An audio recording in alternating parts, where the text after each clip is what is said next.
Kannur vision നേർരേഖയിലേക്ക് പ്രിയ പ്രേക്ഷകർക്ക് സ്നേഹപൂർവ്വം സ്വാഗതം. നേർരേഖ ഈ എപ്പിസോഡിൽ ചർച്ച ചെയ്യുന്നത് കേരളത്തിലെ വിവാദങ്ങളാണ്. കേരളത്തിലൊരു പൊതു സ്വഭാവമുണ്ട്. വിവാദങ്ങൾ ഇങ്ങനെ കത്തിക്കയറും, അവസാനം അത് ഒന്നുമല്ലാത്ത രീതിയിൽ തീരുന്ന പല കാഴ്ചയും നാം കണ്ടിട്ടുണ്ട്.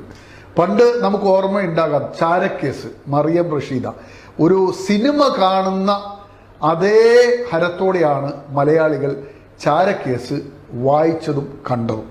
അന്നൊക്കെ അതിനകത്തൊക്കെ വനിതകളൊക്കെ കഥാപാത്രങ്ങളായി എത്തുകയും വലിയ ഹരത്തിൽ വായിക്കുകയും ഒടുവിൽ നമ്പി നാരായണൻ എന്ന ആ മനുഷ്യൻ പരമോന്നത കോടതികളെ സമീപിച്ച് അത് ഒടുവിൽ ഒന്നുമല്ല, അതൊരു കെട്ടുകഥയാണ് എന്ന് നമ്മൾ കണ്ടെത്തേണ്ടി വന്നു, അറിയേണ്ടി വന്നു.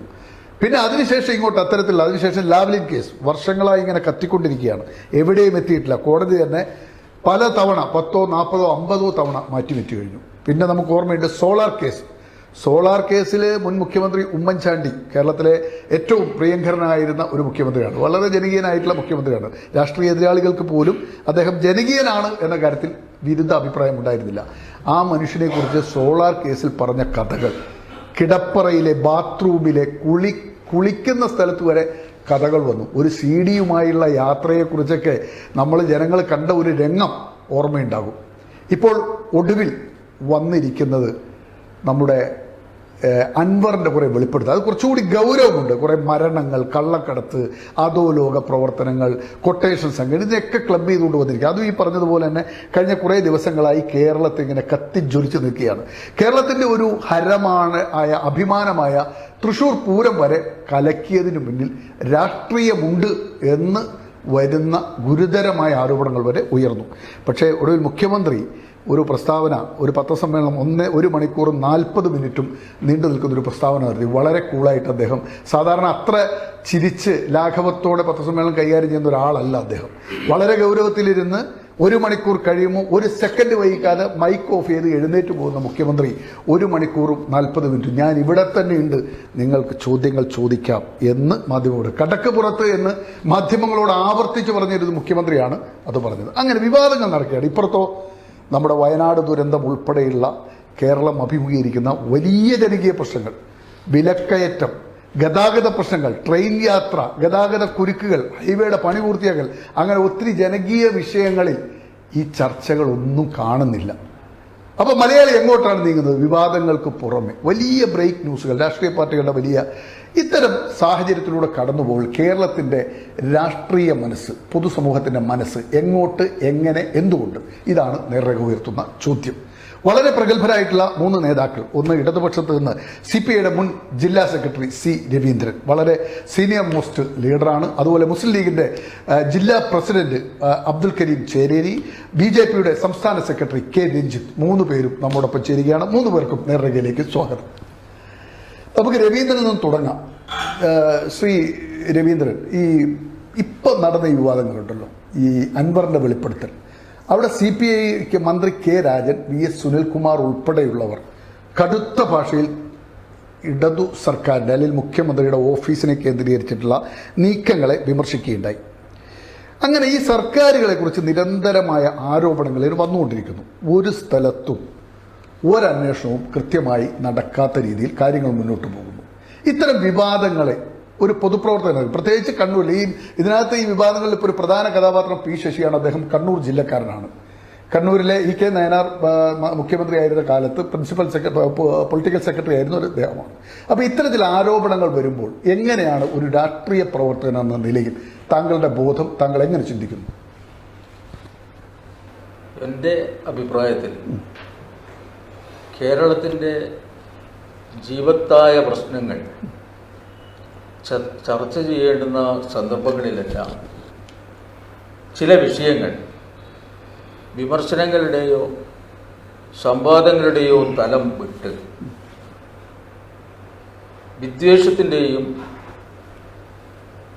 വാക്കുകൾ കൊണ്ട് സംഘർഷങ്ങൾ സൃഷ്ടിക്കുന്നതിൻ്റെയും ഒക്കെ പശ്ചാത്തലത്തിൽ യഥാർത്ഥ പ്രശ്നം മാഞ്ഞുപോകുന്ന, മറച്ചുവെക്കപ്പെടുന്ന സാഹചര്യങ്ങളുണ്ടായി. ഇവിടെ ഇപ്പോഴും കേരളത്തിൽ നടക്കുന്ന വിവാദങ്ങൾ, ക്ഷമിക്കണം, ഞാൻ അല്പം ഒരു 2 മിനിറ്റ് മുൻപേ എടുക്കാം. ഇടതുപക്ഷ ജനാധിപത്യ മുന്നണി അധികാരത്തിൽ വന്നതിന് ശേഷം ഒരു ക്രിയാത്മക പ്രതിപക്ഷം എന്ന നിലയിൽ പ്രതിപക്ഷത്തിന് ഉയർന്നു വരാൻ കഴിഞ്ഞിട്ടില്ല എന്നുള്ളതാണ് ഒരു രാഷ്ട്രീയ പ്രവർത്തകൻ എന്നുള്ള നിലയിൽ എൻ്റെ അഭിപ്രായം. വിമർശനങ്ങൾ, ഇടപെടലുകൾ അതൊക്കെ ഒരു ജനാധിപത്യത്തിൻ്റെ ചേതനയാണ്, ശക്തിയാണ്. പക്ഷെ അത്തരത്തിലുള്ള ഒരു സംഭാവനയും ഉണ്ടായിട്ടില്ല, പ്രതിപക്ഷത്തിന്റെ ഭാഗത്തുനിന്ന് ഉണ്ടായിട്ടില്ല. എപ്പോഴെങ്കിലും പ്രതിപക്ഷത്തിന്റെ റോളിൽ CPIക്ക് വരേണ്ടി വന്നിട്ടുണ്ടോ? പറയാമത് കൈവിട്ടുപോയ അധികാരങ്ങളെ സംബന്ധിച്ച ചിന്തകൾ അസഹിഷ്ണുതയുടെ തലം വരെ എത്തി നിൽക്കുന്ന കാഴ്ചകൾ ഈ കാലത്ത് നമുക്ക് കാണാൻ കഴിയും. ഇപ്പോൾ കേരളത്തിലൊരു പ്രത്യേകത, തെരഞ്ഞെടുപ്പുകളൊക്കെ കഴിഞ്ഞാലും ഗവൺമെന്റ് വന്നാലും വിമർശിക്കേണ്ടുന്ന സന്ദർഭങ്ങളിൽ വിമർശിക്കും. പലപ്പോഴും അതിരുകൾ വിട്ടുപോകുന്ന സാഹചര്യങ്ങൾ ഉണ്ടായിട്ടുണ്ടാവാം വിമർശനങ്ങളുടെ. പക്ഷെ എങ്കിൽ പോലും കേരളത്തിന്റെ പൊതുവായിട്ടുള്ള ആവശ്യങ്ങൾ അത് നേടിയെടുക്കുന്നതിലും സംരക്ഷിക്കുന്നതിലും കേരളം ഒറ്റക്കെട്ടായിട്ട് സർക്കാരിന്റെ കൂടെ നിന്ന ചരിത്രമുണ്ട്. അത് കേരളത്തിന്റെ പൊതു താല്പര്യങ്ങൾ സംരക്ഷിക്കും.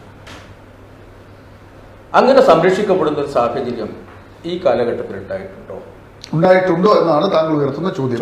ഒന്ന്, പ്രതിപക്ഷം ക്രിയാത്മക. ഞാൻ ആ ചോദ്യം ചോദിക്കാൻ കാരണം ഓഖി, നിപ, 2 പ്രളയങ്ങൾ, ഏറ്റവും ഒടുവിൽ ലോകത്തെ തന്നെ ദുഃഖിപ്പിച്ച വയനാട് ദുരന്തം.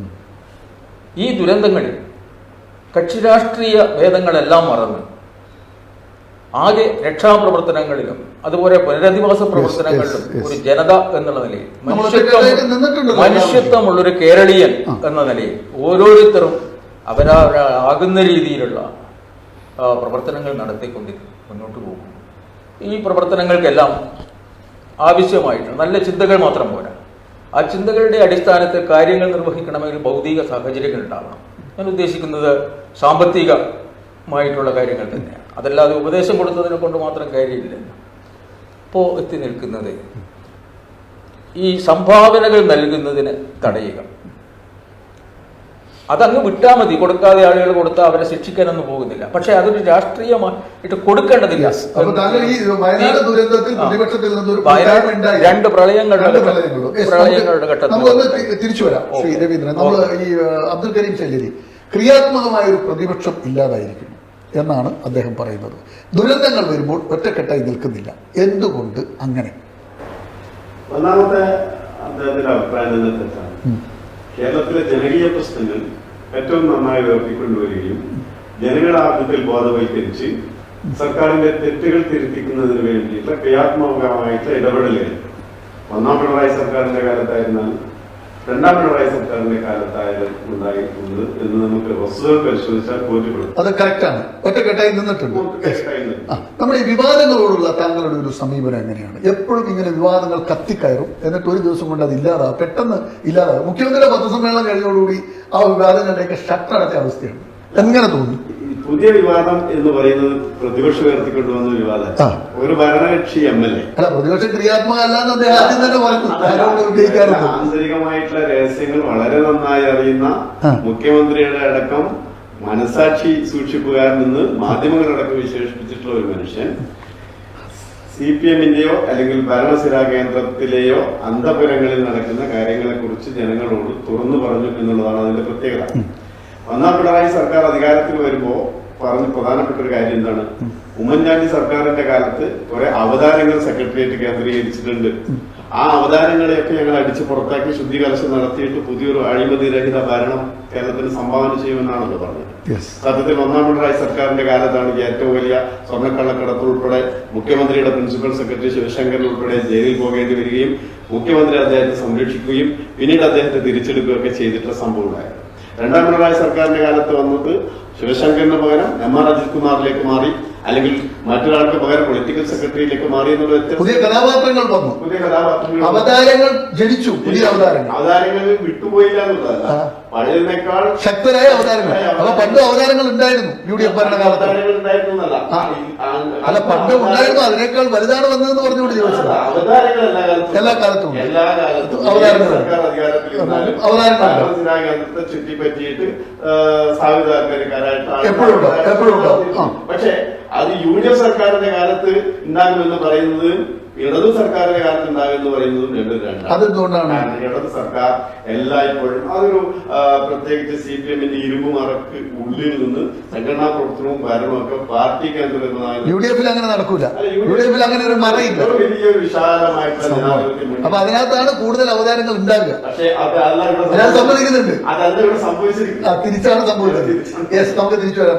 രഞ്ജിത്ത്, എങ്ങനെയാണ് അവതാരങ്ങൾ, ആരോപണങ്ങൾ മുനയൊടിയുന്നു ഒടുവിലെല്ലാം എന്ന് തോന്നുന്നു? നിങ്ങൾ നേരത്തെ പറഞ്ഞെടുക്കുകയാണ് ഞാൻ തുടങ്ങുന്നത്. നിങ്ങൾ നേരത്തെ പറഞ്ഞു കേരളത്തിൽ പല എന്താ പറയുക വലിയ വലിയ ചർച്ചകളും വരും. പക്ഷെ ആ ചർച്ചകളെല്ലാം തന്നെ ഒരു 2 ദിവസത്തെ ഒരു 2 ആഴ്ച കൊണ്ട് അത് അവസാനിക്കുകയും ചെയ്യും. വലിയ കോലാഹലങ്ങൾ ഉണ്ടാവും. പക്ഷെ ആ കോലാഹലങ്ങളെല്ലാം തന്നെ ഒരു 2 ആഴ്ച കൊണ്ട് അവസാനിക്കുകയും ചെയ്യാം. നമുക്കറിയാം ഈ കഴിഞ്ഞ 2-3 മാസം നമ്മൾ ചർച്ച ചെയ്തു. ഒന്നാമത് ഷിരൂരിൽ ഒരു ലോറി ഡ്രൈവർ അപകടത്തിൽപ്പെട്ട സമയത്ത് അത് 2 ആഴ്ചയോളം മാധ്യമങ്ങൾ ജനങ്ങളെടുത്തിക്കുന്നതിന് വേണ്ടിയുള്ള വലിയ ഒരു കോലാഹലങ്ങൾ നടത്തി. കോലാഹലം എന്ന് പറയാൻ പറ്റില്ല, അത് കണ്ടെത്തുക എന്നുള്ളത് അർജുൻ എന്ന പ്രിയ സഹോദരനെ കണ്ടെത്താനുള്ള അതെ അത്തരത്തിലുള്ള മാധ്യമങ്ങൾ പല മാധ്യമങ്ങളുടെ ഇടപെടലാണ് ശരിക്കും വലിയ മാറ്റങ്ങൾ ഉണ്ടാക്കിയത്. പക്ഷെ മാധ്യമങ്ങളുടെ ഇടപെടലുകൾ അത് പിന്നെ നമുക്കറിയാം മാധ്യമങ്ങളുടെ ഏതൊക്കെ മാധ്യമങ്ങളാണ് അത്തരത്തിൽ ഇടപെടൽ നടത്തിയത്. ആ ഇടപെടൽ കൊണ്ട് അവിടെ നടന്ന രക്ഷാപ്രവർത്തനത്തിൽ എത്രത്തോളം വിവാദം തടസ്സപ്പെട്ടിട്ടുള്ള സംഭവങ്ങളും ഉണ്ട്. അതുകൊണ്ട് അത് പറയാം. അതിനുശേഷം ആ വിവാദം നിലനിൽക്കുന്ന സമയത്താണ് നമ്മൾ വയനാട് ദുരന്തം വന്നത്. വയനാട്ടിലെ ആ ഹൃദയവേദകമായ കാഴ്ച ജനങ്ങളിലെത്തിക്കുന്നതിന് വേണ്ടി മാധ്യമങ്ങൾക്ക് സാധിച്ചു. അതും ഒരു 2 ആഴ്ച കാലം നീണ്ടു വന്നു. പിന്നീടൊരു വിഷയം വന്നു, ഹേമ കമ്മീഷൻ റിപ്പോർട്ട് വന്നു. അത് 2 ആഴ്ച കാലം നമ്മുടെ കേരളം നിർത്തിയപ്പെട്ടു. അതിനുശേഷമാണ് അൻവർ എന്ന് പറയുന്ന ഭരണപക്ഷ MLA-യുടെ ചില ഗുരുതരമായ ആരോപണങ്ങൾ ഉയർന്നു വരുന്നത്. ഇന്ന് യഥാർത്ഥത്തിൽ കേരളത്തിൽ മുഖ്യമന്ത്രിയുടെ പത്രസമ്മേളനം നടത്തി പറഞ്ഞതെന്താ, ഇവിടെ അധോലോകമുണ്ട്, ഇവിടെ സ്വർണ്ണക്കള്ളക്കടത്തുകാരുണ്ട്, ഇവിടെ സ്വർണം പൊട്ടിക്കുന്നവരുണ്ട്, ഇവിടെ മാഫിയ സംഘങ്ങളുണ്ട്. ആ രീതിയിൽ ഇതിനൊക്കെ ഒരു ഭാഗത്ത് ഈ അൻവർ തന്നെയാണ് എന്ന രീതിയിൽ ഒരു പറയാതെ പറയുകയായിരുന്നു മുഖ്യമന്ത്രി. ഞാൻ ചോദിക്കട്ടെ, മുഖ്യമന്ത്രിയുടെ ഓഫീസിന് നേരെ ഇപ്പൊ നമുക്കറിയാം P. ശശി കണ്ണൂർ ജില്ലക്കാരനാണ്. ഇന്ന് കേരളത്തിലെ പോലീസിനെ നിയന്ത്രിക്കുന്നത്, ആഭ്യന്തര വകുപ്പ് കൈകാര്യം ചെയ്യുന്നത് മുഖ്യമന്ത്രിയാണെങ്കിലും പോലീസിനെ നിയന്ത്രിക്കുന്നത് P. ശശിയാണ് എന്നുള്ളത് എല്ലാവർക്കും അറിയാവുന്ന കാര്യമാണ്. പോലീസിന്റെ സ്ഥലമാറ്റത്തെക്കുറിച്ചും പോലീസുകാരെ ഇവിടെ നിശ്ചയിക്കുന്നതിനെക്കുറിച്ചും എല്ലാം തന്നെ പൊളിറ്റിക്കലായിട്ടുള്ള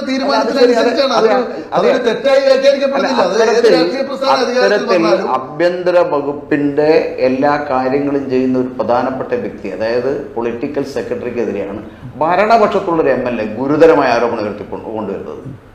സ്വാഭാവികമായി ഈ ആരോപണത്തിൽ കഴമ്പില്ലെങ്കിൽ മുഖ്യമന്ത്രി എന്താ ചെയ്യേണ്ടത്? ഈ അൻവറിനെതിരെ നടപടി എടുക്കണം. പക്ഷെ മുഖ്യമന്ത്രി നടപടി എടുത്തിട്ടില്ല. ഇതുവരെ മുഖ്യമന്ത്രി നടപടി എടുത്തില്ല. പിന്നെ അത് ശരിയാണെങ്കിൽ, അൻവർ പറയുന്ന കാര്യം ശരിയാണെങ്കിൽ, ഈ മുഖ്യമന്ത്രി ഉയർത്തിയ ആരോപണത്തിലെ പെട്ട ആളുകൾക്ക് നേരെ നടപടി എടുക്കണം. മുഖ്യമന്ത്രി ഇന്നലത്തെ പത്രസമ്മേളനത്തോട് കൃത്യമായുള്ള ഒരു ചിത്രമാണ് കേരളത്തിലെ ജനങ്ങൾ തന്നിരിക്കുന്നത്. ഒരു കാരണവശാലും P. ശശിക്കെതിരെയോ അതുപോലെ തന്നെ ഈ MR അജിത് കുമാറിനെതിരെയോ ഒരു തരത്തിലുള്ള നടപടി ഉണ്ടാവില്ല. അതെന്താണ് അത് നൽകുന്ന സന്ദേശം? എന്താണ് അതാണ് ആ സന്ദേശം? പലതും ഒളിച്ചു വെക്കാൻ മുഖ്യമന്ത്രിക്ക് ഉണ്ട് എന്നുള്ളതാണ്. ഈ MR അജിത് കുമാറിനെ പോലുള്ള ADGP കയ്യിൽ മുഖ്യമന്ത്രിയെയും മുഖ്യമന്ത്രി കുടുംബത്തെയും വേട്ടയാടുന്ന, അല്ലെങ്കിൽ അവരെ ഭീഷണിപ്പെടുത്തി നിർത്താൻ സാധിക്കുന്ന എന്തോ ഒരു സംഭവം ഉണ്ട്. അതുകൊണ്ടാണല്ലോ മുഖ്യമന്ത്രി ഇവരെ സംരക്ഷിക്കപ്പെടുന്നത്. അല്ലെങ്കിൽ ഇത്രയും വലിയ ഒരു നേരത്തെ ഇവിടെ മുസ്ലിം ലീഗിന്റെ നേതാവ് പറഞ്ഞ ഒരു ചോദ്യം, ഈ വിവാദങ്ങളൊക്കെ വരുമ്പോ കോൺക്രീറ്റ് ആയിട്ടുള്ള ഒരു എവിഡൻസ് ഇല്ലാത്തത് കൊണ്ടാണോ മുഖ്യമന്ത്രിക്ക് ഇത്ര സ്ട്രോങ് ആയിട്ട് നിൽക്കാൻ കഴിയുന്നത്? അങ്ങനെ ചിന്തിച്ചുകൂടെ? കാരണം പലരും ഇപ്പൊ നമ്മൾ ചായ കേസ് കണ്ടു, അവസാനം എന്തായി? ഈ ആരോപണങ്ങൾ ഉന്നയിക്കാൻ എല്ലാവർക്കും സാധിക്കും. ഇപ്പൊ P. ശശി കണ്ണൂർ ജില്ലക്കാരനാണ്, പൊളിറ്റിക്കൽ സെക്രട്ടറി ആയിട്ട് അദ്ദേഹം വരുന്നു. അദ്ദേഹത്തിനെതിരെ ഉന്നയിച്ച ആരോപണങ്ങളിൽ കാമ്പുണ്ടെങ്കിൽ അല്ലേ നടപടി ചെയ്ത്, കാമ്പുണ്ടോ ഇല്ലയോ എന്ന് നമുക്കറിയൂ, അന്വേഷിക്കണം. ഈ ആരോപണം വരുമ്പോഴത്തേക്ക് ഒരാളെ മാറ്റി നിർത്തുക എന്ന് പറഞ്ഞാൽ ആർക്കെതിരെ ആരോപണം? സാധാരണഗതിയിൽ അത്തരത്തിലുള്ള ഒരു ഗുരുതരമായ ഒരു ആരോപണം പ്രതിപക്ഷ നേതാവ് എന്ന നിലയിൽ പ്രതിപക്ഷത്തിന്റെ ഭാഗത്താണ് ആരോപണം ഉയർന്നെങ്കിൽ നിങ്ങൾ പറഞ്ഞത് ശരിയാണ്. പക്ഷെ ഒരു ഭരണപക്ഷത്തിലെ MLA മുഖ്യമന്ത്രിയുടെ ഏറ്റവും അടുപ്പക്കാരൻ എന്നുള്ള രീതിയിൽ കോൺഗ്രസ് എന്ന് പണ്ട് പ്രവർത്തിച്ച ഒരാൾ, അയാൾ ഇപ്പം മുഖ്യമന്ത്രിയുടെ അടുപ്പക്കാരൻ നമ്മൾ അറിയപ്പെടുന്നത്. 2 തവണ അയാൾ MLA ആയി ജയിച്ചു, 1 തവണ അയാൾ പാർലമെന്റിലേക്കാൾ മത്സരിപ്പിച്ചു, വിജയിക്കാൻ സാധിച്ചില്ല. അത്രയും അടുപ്പമുള്ളൊരു വ്യക്തി മുഖ്യമന്ത്രിക്ക് ഇത്രയും വലിയൊരു ആരോപണം. മുഖ്യമന്ത്രി ഇപ്പം പറഞ്ഞിരിക്കുന്നത് മുഖ്യമന്ത്രി മിണ്ടാതിരിക്കുന്നു, അപ്പൊ മുഖ്യമന്ത്രിക്കും കൂടെ ഇതിൽ പങ്കിട്ടു എന്ന രീതിയിലാണ് അയാൾ സൂചിപ്പിക്കുന്നത്. ശ്രീ രവീന്ദ്രൻ, ഒരു വളരെ ഇത് താങ്കളുടെ ഒരു ചോദ്യമാണ്. ഭരണപക്ഷത്ത് നിന്നൊരു MLA ഇത്ര ഗൗരവമേറിയ ആരോപണങ്ങൾ ഉന്നയിച്ചിട്ടും ഏറ്റവും ഗൗരവം പുറത്തുള്ള പ്രതിപക്ഷത്തു നിന്നല്ല, എന്തുകൊണ്ടാണ് മുഖ്യമന്ത്രി നടപടി സ്വീകരിക്കാതിരുന്നത്? അതിനെ താങ്കളുടെ പ്രസ്ഥാനം എങ്ങനെയാണ്? ഏറ്റവും രണ്ടാമത്തെ കക്ഷി നിങ്ങളാണല്ലോ. ഞാൻ അതില് ആദ്യം പറഞ്ഞ ഒരു വിഷയത്തെക്കുറിച്ച് പറയണമെന്ന്. അല്ല, ഇത് പറഞ്ഞിട്ട് നമുക്ക് അതിനകത്തേക്ക് പോയാൽ അല്ലെങ്കിൽ ഒരു കണക്ഷൻ നഷ്ടപ്പെടും.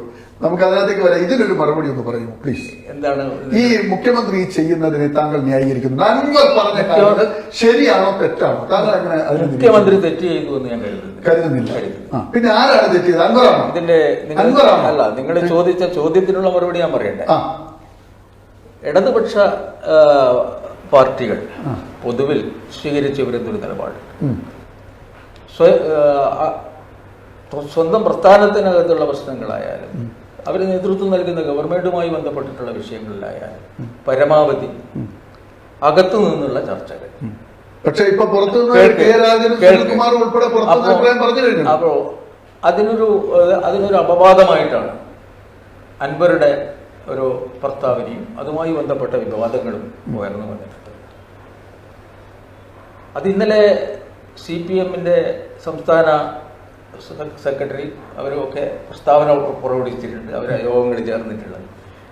അതിന് കവിഞ്ഞ് അങ്ങനെ പറയാൻ പറ്റില്ല. പറയാൻ പറ്റില്ല. കേൾക്കപ്പോ PV അൻവർ അതിന് പറഞ്ഞ മറുപടി ഞാൻ ശിരസാ വഹിക്കുന്നു. താൽക്കാലികമായി ഈ വിവാദം ഞാൻ നിർത്തുന്നു. അദ്ദേഹം താൽക്കാലികമെന്ന് പറഞ്ഞ പദത്തിന്റെ അർത്ഥം ഇനി അയാൾ വർത്തമാനം പറയുമ്പോൾ അല്ല, ശ്രീ രവീന്ദ്രൻ, അതിനകത്തൊരു വിഷയമുണ്ട്. ഇത്രയും കത്തിക്കയറിയ ഒരു വിഷയത്തില് താൽക്കാലികമായി നടത്തുന്നു. അപ്പൊ എന്ത് തോന്നിയാസം നടന്നോട്ടെ, തൽക്കാലം ഞാൻ നിർത്തുന്നു എന്ന് പറഞ്ഞാൽ അംഗീകരിക്കുന്ന ആളാണ്. അതിന് അൻവറിന് മാത്രമേ മറുപടി പറയാൻ കഴിയുള്ളൂ. ആരൊക്കെയാ, എന്താണ് അദ്ദേഹത്തിന്റെ ചേതോവികാരം, ബാഹ്യ പ്രേരണകളുണ്ട്. അല്ല, തൃശൂർ പൂരം കലക്കിയതിന് പിന്നിൽ അജിത്താണ് എന്ന് പറഞ്ഞ മൂവ്മെന്റ് ആണെന്ന് പറഞ്ഞപ്പോ അതേക്കുറിച്ച് അന്വേഷണം വേണമെന്ന് ആവശ്യപ്പെട്ട ആളുകളാണ് CPI. അല്ലെ? തീർച്ചയായിട്ടും ഇതിന് അന്വേഷണം ഇല്ല. അന്വേഷണം വേണം തന്നെയാണ് നമ്മളെ നിലപാട്. ഇപ്പൊ റിപ്പോർട്ട് ഒന്ന് വന്നിട്ടുണ്ട്. ആ റിപ്പോർട്ട് ആയിക്കോട്ടെ, അജിത് കുമാറിനെ ചുമതലപ്പെടുത്തുമ്പോൾ അദ്ദേഹത്തിന്റെ പേര് ഈ വിവാദവുമായിട്ടും ഈ പ്രശ്നവുമായിട്ട് നമ്മൾ സാധാരണ നിലയിൽ ഒരു വിഷയം ഏർപ്പെടുത്തി കഴിഞ്ഞാൽ പിന്നീട് അദ്ദേഹവും ഇതിലുണ്ടായിരുന്നു എന്ന് പറഞ്ഞാൽ സ്വാഭാവികമായിട്ടും അതുണ്ടോ എന്നുള്ളത് ബോധ്യപ്പെടുന്നത് വരെയെങ്കിലും അദ്ദേഹത്തെ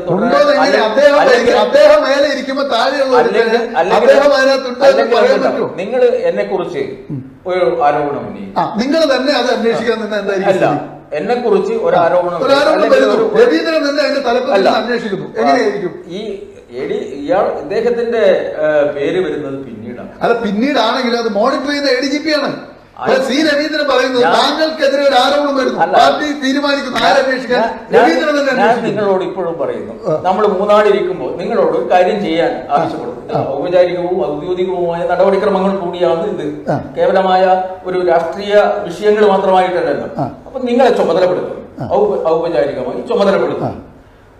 രഞ്ജിത്ത് പറയുന്നു അദ്ദേഹം കൂടി ഇതിലുണ്ട് എന്ന് പറഞ്ഞാൽ നിങ്ങളെ മാറ്റി നിർത്തി വേറൊരാളെ കൊണ്ട് അന്വേഷിക്കുക എന്ന് പറഞ്ഞാൽ അതിന്റെ അർത്ഥം വിധി പ്രസ്താവന നടന്നു എന്നാണ്. അങ്ങനെ കാണാൻ പറ്റും. പിന്നെയോ ശ്രീ രവീന്ദ്രൻ വളരെ കഷ്ടപ്പെടുന്നുണ്ടോ ഇത്തരം സംഭവങ്ങൾ മറുപടി പറയാൻ? ഇല്ല, വരുന്നുണ്ടോ? ഒരു ബുദ്ധിമുട്ടും അങ്ങനെ ചെറിയൊരു ഫീലിംഗ്. എന്തുകൊണ്ടാണെന്ന് വെച്ചാൽ നിങ്ങൾ നേരത്തെ ചോദിച്ചൊരു ചോദ്യം, എന്തുകൊണ്ടാണ് വിവാദങ്ങൾ താനെ കെട്ടടങ്ങി പോകുന്നത്? വസ്തുനിഷ്ഠ യാഥാർത്ഥ്യങ്ങളുടെ അല്ലെങ്കിൽ സത്യത്തിന്റെ അടിത്തറയിലാണ് ഈ വിഷയങ്ങൾ ഉയർന്നു വരുന്നതെങ്കിൽ അതങ്ങനെ തേഞ്ഞു വാങ്ങി. അങ്ങനെ തോന്നുന്നുണ്ടോ താങ്കൾക്ക്? സത്യത്തിന്റെ അടിത്തറ ഇല്ലാത്തത് കൊണ്ടാണ് പലതും തേഞ്ഞു വാങ്ങി പോകുന്നത്. അല്ല, ഈ കേസിൽ അൻവർ പറഞ്ഞതിൽ സത്യത്തിന്റെ അടിത്തറ ഉണ്ടോ? അത് അന്വേഷിക്കേണ്ട വിഷയം. താങ്കളുടെ രാഷ്ട്രീയ നിരീക്ഷണം എങ്ങനെ തോന്നുന്നു? അത് അങ്ങനെ നമ്മൾ ധൃതി പിടിക്കണ്ട, സമയം എടുക്കാം. റിപ്പോർട്ട് അടിസ്ഥാനമില്ല എന്ന് താങ്കൾ പറയുന്നില്ല, റിപ്പോർട്ട് അടിസ്ഥാനരഹിതമാണെന്ന് താങ്കൾ പറയുന്നില്ല. നിങ്ങൾക്ക് അങ്ങനെ സ്ഥാപിക്കാൻ താല്പര്യം അല്ല, താങ്കൾ പറയുന്നുണ്ടോ അത് സമ്മതിച്ചു തരിക എന്നുള്ളത് എന്റെ ബാധ്യതയല്ല. ഒരു കാര്യം കരീം ചേലേരി, ഈ ഇത്രയും ഗൗരവമായ ഒരു വിഷയം വന്നിട്ട് ഇപ്പം അദ്ദേഹം തുടക്കത്തിൽ പറഞ്ഞു പ്രതിപക്ഷം റോള് കൃത്യമായി വഹിക്കാത്തവരാണ്. ഇത്രയും ഗൗരവമായ ഒരു വിഷയം കൈ കിട്ടിയിട്ട് അതൊരു പ്രതിപക്ഷ റോളിൽ നല്ല രീതിയിൽ അത് ഉപയോഗപ്പെടുത്താൻ പ്രതിപക്ഷത്തിന് സാധിച്ചിട്ടുണ്ടോ? അൻവർ പറയുന്നതിൽ എന്തെങ്കിലും കഴമ്പുണ്ടോ? ഇവിടെ അൻവറിന്റെ ആരോപണങ്ങളുടെ പ്രധാന വിഷയം കേരളത്തിലെ ആഭ്യന്തര വകുപ്പ് മാഫിയ സംഘങ്ങളുടെയും കൊട്ടേഷൻ സംഘങ്ങളുടെയും സ്വർണ്ണം അൻവർ അങ്ങനെ പറയുന്നു. ചേലേരി എന്ന രാഷ്ട്രീയ നേതാവിന്റെ ഒരു തോന്നൽ എന്താ?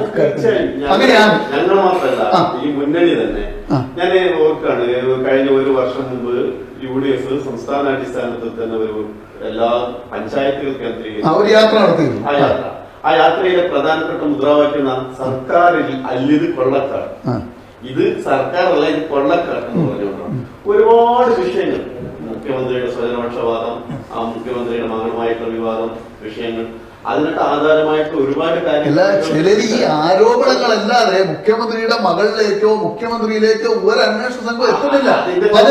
അതെന്താണ്? അത് ഗ്രൗണ്ട് ഉണ്ടെങ്കിൽ എത്തൂലേ? അതല്ല, അതിന്റെ പിന്നാമ്പുറ രഹസ്യങ്ങൾ എന്തൊക്കെയാണെന്നതിലേക്ക് ഞാൻ വരാം. അത് കേരളത്തിൽ സമീപകാലത്തായി രൂപപ്പെട്ടു വന്നിട്ടുള്ള ഒരു അവിഹിതമായിട്ടുള്ള. എന്താണ് അവിഹിതം? അല്ല, അവിഹിതം എന്താണ്? ആരുമായിട്ടാണ് അവിഹിതം? ആരുടെ ഉറപ്പല്ലേ? BJPയും CPM-ഉം തമ്മിലുള്ള അവിഹിതമായ അന്തർധാരയുണ്ട്. അതെങ്ങനെയാണ് പറയുന്നത്? ആ അന്തർധാരയുടെ ഏറ്റവും പ്രകടമായിട്ടുള്ള തെളിവല്ലേ ഇപ്പൊ പറയപ്പെടുന്ന തൃശൂർ പൂരം കലക്കലും, അതുപോലെ തന്നെ അവിടെ സുരേഷ് ഗോപി ജയിച്ചു വന്നതും, CPI-യുടെ സ്ഥാനാർത്ഥി സുനിൽകുമാർ പരാജയപ്പെട്ടതും. ഈ ആരോപണങ്ങളൊക്കെ ഇപ്പൊ സജീവമായി ഒരു സെക്കൻഡ് ശ്രീരഞ്ജി, പൂരം കലക്കി ജയിക്കേണ്ട ഒരു ഗതികേടായിരുന്നു BJPക്ക്. അങ്ങനെ കലക്കി ജയിച്ചതാണോ ഈ നിങ്ങളുടെ ഈ വിജയം? ഞാൻ ചോദിക്കട്ടെ, യഥാർത്ഥത്തിൽ BJPയുടെ കേരളത്തിൽ ഈ തിളക്കമുള്ള വിജയത്തെ അതിനെ മങ്ങലേൽപ്പിക്കുന്നതിന് വേണ്ടി ഈ ജാള്യത, അതായത് അവിടെ ഈ തൃശ്ശൂരിൽ മുരളീധരനെ കൊണ്ടുവന്ന് വിജയിപ്പിക്കാം എന്നാണ് കോൺഗ്രസിന്റെ അല്ലെ UDF-ന്റെ നേതാക്കന്മാർ ആഗ്രഹിച്ചതും വിചാരിച്ചിരിക്കുന്നത്. അപ്പൊ മുരളീധരൻ വളരെ പരിഹാസരൂപേണ തന്നെ അന്ന് ആ തെരഞ്ഞെടുപ്പിന്റെ ആദ്യഘട്ടത്തിൽ പറഞ്ഞിട്ടുണ്ടായിരുന്നു, BJPയോട് ജയിക്കാനോ സുരേഷ് ഗോപി ജയിക്കാനോ, സുരേഷ് ഗോപിക്ക് ഒരു മുട്ടയാണ് കിട്ടുക എന്ന രീതിയിൽ പരിഹസിച്ചിട്ടുണ്ടായിരുന്നു. അപ്പം വളരെ ആത്മവിശ്വാസത്തോടു കൂടിയാണ് തൃശ്ശൂരിൽ UDF വിജയിക്കുന്നുള്ള ആത്മവിശ്വാസത്തോടുകൂടി തൃശ്ശൂരിൽ മുന്നോട്ട് പോയത്. പക്ഷേ അപ്രതീക്ഷിതമായി പരാജയപ്പെട്ടു. ആ പരാജയത്തിന്റെ ജാള്യത മറച്ചു വെക്കുന്നതിന് വേണ്ടിയാണ് പ്രതിപക്ഷ നേതാവ് ഈ പറയുന്ന RSSന്റെ നേതാവുമായുള്ള പ്രതിപക്ഷ നേതാവ് മാത്രമല്ല പറയുന്നത്, പ്രതിപക്ഷ നേതാവ്. ഞാൻ ചോദിക്കട്ടെ, അതാണ് ഇവിടെയുള്ള ഇടതുപക്ഷമായാലും വലതുപക്ഷമായാലും അവർ ഉയർത്തിക്കുന്ന ആശയങ്ങളെല്ലാം ഒരേപോലെയാണ്. കാരണം ഇന്ന് ഈ കേരളത്തിലെ ഭരണമുന്നണിയുടെ ഒരു ഗോൾ കീപ്പറായിട്ടാണ് നമ്മുടെ പ്രതിപക്ഷ നേതാവ് മാറുന്നത്. അതായത് ഭരണമുന്നണിക്ക് നേരെ വരുന്ന ഗോള് ആ വലയം സംരക്ഷിക്കുന്ന ഒരു ഗോൾ കീപ്പറാണ്. നിങ്ങൾ നേരത്തെ പറഞ്ഞിരിക്കാനാണ് ഇവിടെ ഇരുന്നത്. ഒരുപാട് ആരോപണങ്ങൾ ഉയർന്നു വരുന്ന സമയത്ത് ആ ആരോപണങ്ങൾ അവസാനിക്കുന്ന സമയത്ത് അതോടുകൂടി പ്രതിപക്ഷം അവസാനിക്കുക. പ്രതിപക്ഷം ഈ ആരോപണങ്ങളെ തന്നെ അവസാനിപ്പിക്കുകയാണ്. ഈ തൃശ്ശൂർ പൂരം കലക്കിയിട്ടാണ് BJP ചെയ്യുന്നത്. BJP ഒരു 4000-5000 വോട്ടിൽ വിജയിച്ചല്ല, 74,000 വോട്ടിന്റെ ഭൂരിപക്ഷത്തിലാണ് സുരേഷ് ഗോപിയോട് വിജയിച്ചു വന്നത്. ഞാൻ ചോദിക്കട്ടെ, അവിടെ മാത്രമാണോ കേരളത്തിൽ BJPക്ക് വലിയ രീതിയിലുള്ള വോട്ട് ശതമാനം വന്നത്? പൂരം കലക്കി 20% വോട്ടുകൾ പൂരം കലക്കിയിട്ടാണോ കേരളത്തിൽ? അങ്ങനെയാണെങ്കിൽ തൊട്ടടുത്ത് നമ്മുടെ ഇവിടുത്തെ സംസ്ഥാന മന്ത്രി വിജയിച്ചല്ലോ, ആ സ്ഥലത്ത് പൂരം കലക്കിയിട്ടാണോ ഇടതുപക്ഷം ജയിച്ചിരിക്കുന്നത്? അപ്പൊ എന്തിനാണ് ഞാൻ മറ്റൊരു കാര്യം ചോദിക്കട്ടെ, DCC പ്രസിഡന്റിനെ മാറ്റിയത് പൂരം കലക്കിയിട്ടാണോ? DCC പ്രസിഡന്റിനെ മാറ്റിയത് പൂരം കലക്കിയിട്ടാണോ? ഏകദേശം 672 സ്ഥലങ്ങളിൽ 3-ാം സ്ഥാനത്ത് UDF എത്തി. പൂരം കലക്കിയിട്ടാണോ? അപ്പൊ പൂരം കലക്കിയിട്ടാണ്, പൂരം കലക്കിയത് കൊണ്ടാണ് BJP ജയിക്കുന്നത്. ന്യൂനപക്ഷങ്ങൾ ഭൂരിപക്ഷമുള്ള മണ്ഡലങ്ങളിൽ, ക്രിസ്ത്യൻ ന്യൂനപക്ഷങ്ങൾ ഭൂരിപക്ഷമുള്ള മണ്ഡലങ്ങളിൽ BJP 1-ാം സ്ഥാനത്തെത്തി. അവിടെ പൂരം കലക്കിയിട്ടാണോ? ന്യൂനപക്ഷങ്ങൾക്ക് പൂരം കലക്കിയത് കൊണ്ടുള്ള വിഷമം കൊണ്ടാണോ BJPക്ക് വോട്ട് ചെയ്തത്? അപ്പൊ അടിസ്ഥാനപരമായ ഒരു ചെറിയ ചോദ്യം ശ്രീ രവീന്ദ്രൻ, ശരിക്കും അവിടെ CPI-യുടെ കാൻഡിഡേറ്റ് ആണല്ലോ തോറ്റത്. സുനിൽകുമാറിനെ പോലുള്ള വളരെ ജനകീയനായ ഒരാളാണ് തോൽക്കുന്നത്. സത്യത്തില് പൂരം കലക്കൽ അതിനെ ബാധിച്ചിട്ടുണ്ടോ? ബാധിച്ചിട്ടുണ്ടെന്ന് സുനിലും പറഞ്ഞു. ഞാൻ പറയാമെന്നേ അദ്ദേഹം ഇപ്പോഴും പറഞ്ഞിട്ടുള്ളൂ. അദ്ദേഹം പറയട്ടെ. അല്ല, വരികൾക്കിടയിലൂടെ അതിനേക്കാൾ ഉപരി കേരളത്തിലെ BJPയുടെ തിളക്കമാർന്ന വിജയത്തെ, അതിന്റെ തെളിച്ചം കെടുത്തി കളയാൻ ഉള്ള പ്രചരണങ്ങളാണ് നടക്കുന്നത്. CPM-ഉം പിന്നെ UDF-ഉം തമ്മിൽ ഒത്തുകളിക്കും, മറുവശം കോൺഗ്രസ്സുകാർ പറയുന്നത് CPM BJPയും തമ്മിൽ ഒത്തുകളിക്കുന്നു. ഇതിപ്പോൾ ഇവിടെ തന്നെ അതിൻ്റെ ഒരു വിഷമം. 2 തവണയാണ് കേരളത്തിൽ BJP വിജയിച്ചിട്ടുള്ളത്. ഒന്ന് നേമത്ത് O രാജഗോപാൽ. അന്ന് നമുക്ക് കാണാൻ കഴിഞ്ഞത് 10,000 വോട്ട്, ഏതാണ്ട് 89,000-90,000 വോട്ട് കിട്ടിയ നിയമസഭാ തെരഞ്ഞെടുപ്പിൽ 20,000-ത്തിനടുത്ത് വോട്ട് മാത്രമേ UDFന് കിട്ടിയുള്ളൂ. O രാജഗോപാലൻ വിജയിച്ചു. LDFന് കിട്ടിയ വോട്ട് അന്ന് കുറഞ്ഞിട്ടില്ല. വലിയ തോതിൽ വർദ്ധിച്ചോ എന്ന് ചോദിച്ചാൽ ഇല്ല, വർദ്ധിച്ചിട്ടുണ്ട്. പക്ഷെ അത് എടുത്തു പറയത്തക്ക വർധനം പോകുന്നു. അത് വ്യക്തിപ്രഭാവമാണെന്ന് പറയാൻ പറ്റുമോ? നിൽക്കട്ടെ, ഞാൻ പറഞ്ഞു തീർന്നില്ലല്ലോ. അപ്പൊ തൃശ്ശൂരിൽ നിങ്ങൾ നേരത്തെ UDFന് കിട്ടിയ വോട്ടും ഇപ്പൊ കുറഞ്ഞിട്ടുള്ള വോട്ടും BJPക്ക് കിട്ടിയിട്ടുള്ള ഭൂരിപക്ഷ വോട്ടും നിങ്ങളൊന്ന് താരതമ്യപ്പെടുത്തി നോക്കൂ. UDFിൽ നിന്ന് തന്നെയാണ് വോട്ട് കുറച്ചത്. അത് ആരുമായിട്ടാണ് ബന്ധം? കേരളത്തിൽ പ്രതിപക്ഷം എന്ന് പറയുന്നത് UDF ഒരു ഭാഗത്തുണ്ട്, സമാനമായിട്ട് BJP കൂടിയുണ്ട്. കേരളത്തിന്റെ വിഷയങ്ങൾ, കേന്ദ്ര അവഗണന, ഗവർണറുടെ ഇടപെടൽ, അതുപോലുള്ള വിഷയങ്ങൾ, അർഹമായ ആനുകൂല്യങ്ങൾ ലഭിക്കാത്ത വിഷയങ്ങൾ, ഇതൊക്കെ വരുമ്പോൾ അതിനെപ്പോലും ചിലപ്പോൾ ആ പറയുന്നത് പോലും ശരിയല്ല എന്ന് വാദിക്കാൻ BJPയേക്കാൾ താല്പര്യം UDF കാണിക്കുന്നു. BJPയുടെ ഒരു ബി ടീമാണ് UDF എന്നാണ് അങ്ങനെയൊന്നും ഞാൻ ടീമൊന്നും ഞാൻ പറയുന്നില്ല. ഞാൻ ഒരു കാര്യം എന്റെ അഭിപ്രായം പറഞ്ഞു. രഞ്ജിത്ത്, നിങ്ങൾ ഇതെല്ലാം BJPയും UDFും എല്ലാം ഒരുമിച്ച് തന്നെ ഒരു നാണയത്തിന്റെ ഇരുവശങ്ങളായിട്ട് ഇങ്ങനെ പോവാണ്. എന്താ അവസ്ഥ? C. രവീന്ദ്രന്റെ ഒരു അഭിപ്രായത്തിൽ അങ്ങനെയാണോ? നിങ്ങളൊരു കാര്യം മനസ്സിലാക്കേണ്ടത്, ഇത്തവണത്തെ പാർലമെന്റ് തെരഞ്ഞെടുപ്പിന്റെ വോട്ടിംഗ് ഷെയറിൽ എടുക്കുന്നത് പരിശോധിക്കുകയാണ്. ഇപ്പൊ CPIയുടെ നേതാവ് പറഞ്ഞു അവിടെ കോൺഗ്രസിന്റെ വോട്ട് കുറഞ്ഞതുകൊണ്ടാണ് BJPക്ക് ജയിക്കാൻ സാധിച്ചത്. ഇത്തവണ പാർലമെന്റിൽ BJPക്ക് വോട്ട് കിട്ടിയിരിക്കുന്നത് കോൺഗ്രസ് എന്നും CPM എന്നും ഇടതുപക്ഷം എന്നും എല്ലാം തന്നെ എല്ലാവരും BJPക്ക് വോട്ട് ചെയ്തിട്ടുണ്ട്. നിങ്ങളുടെ കാര്യം പറഞ്ഞത് കണ്ണൂർ പാർലമെന്റിൽ ആരാ ഭാഗത്താണ് വോട്ട് കുറഞ്ഞത്? CPMന്റെ വോട്ട് കുറഞ്ഞില്ലേ? അല്ല, അപ്പൊ ഒരു ചോദ്യം, ഈ അലയൻസുകളൊന്നും ഇതെല്ലാം കഥകളാണ് ശരിക്കും പറയുന്നത്, അല്ല അങ്ങനെയാണോ താങ്കൾ നിരീക്ഷിക്കുന്നത്? നിങ്ങൾ തമ്മിൽ BJP UDF ബന്ധം ഇടതുപക്ഷം പറയുന്നു, എന്തുകൊണ്ട് BJP ഇതിന്റെ എത്രയോ വർഷങ്ങളായി കേരളത്തിൽ ഈ 2 മുന്നണികൾ അങ്ങോട്ടും ഇങ്ങോട്ടും ആരോപിക്കുന്ന ഒരു ആരോപണമാണ്. കേരളത്തിൽ ഒരു ചോദ്യം ചോദിച്ചോട്ടെ. നമ്മളിപ്പം തുടക്കത്തിൽ പറഞ്ഞു ഈ നാടിങ്ങനെ വലിയ പ്രതിസന്ധികളെ കുറിച്ച് ചർച്ച ചെയ്യാൻ നമുക്ക് സമയമില്ല, ആരോപണങ്ങളുടെ പുറകെയാണ് നമ്മൾ. വയനാട് ദുരന്തം നടന്ന് ഇത്രയും ദിവസമായി കേന്ദ്രത്തിൽ നിന്ന് കേരളത്തിലേക്ക് ഒരു എത്തിനോട്ടം ഇനിയും ഉണ്ടായിട്ടില്ല. നമ്മുടെ 100 സഹോദരങ്ങൾ അടിയിലായി കഴിഞ്ഞൊരു സംഭവം. അത് രഞ്ജിത്ത് എന്ന BJP നേതാവിന് ഇതിനെങ്ങനെയാണ് നിരീക്ഷിക്കാൻ കഴിയും? വയനാട് ദുരന്തത്തെക്കുറിച്ച് കേന്ദ്ര ഗവൺമെന്റ് വ്യക്തമായൊരു ചിത്രമുണ്ട്. നമ്മുടെ പ്രധാനമന്ത്രി നേരിട്ട് വന്ന് വയനാട് ദുരന്തത്തിന്റെ നേർക്കാഴ്ചകൾ നേരിട്ട് കണ്ട് അനുഭവിച്ച് മടങ്ങിപ്പോയതാണ്. ഈ വയനാട് ദുരന്തത്തിൽപ്പെട്ട ആളുകളെ സംരക്ഷിക്കാൻ ബാധ്യത ഉണ്ട് എന്ന് കേന്ദ്ര ഗവൺമെന്റ് പറഞ്ഞിട്ടുമുണ്ട്. പക്ഷേ കൃത്യമായ കണക്കുകൾ കേന്ദ്ര ഗവൺമെന്റ് മുന്നിൽ കൊടുത്തു കഴിഞ്ഞാൽ വയനാട് ദുരന്തത്തിന് പരിഹാരം നേടുന്നു. ഇത് ഒരു ചോദ്യം ചോദിച്ചിട്ടും പ്രധാനമന്ത്രി നേരിട്ട് വന്ന് കണ്ട ഒരു സംഭവമാണ്, വലിയ ദുരന്തമാണ്. ആ വലിയ ദുരന്തം അങ്ങനെ പ്രഖ്യാപിച്ച് സഹായങ്ങൾ വേണ്ടത് ചെയ്യാൻ ഈ സർക്കാരിന്റെ ഒരു സംവിധാനം കാത്തു നിൽക്കേണ്ടതുണ്ടോ?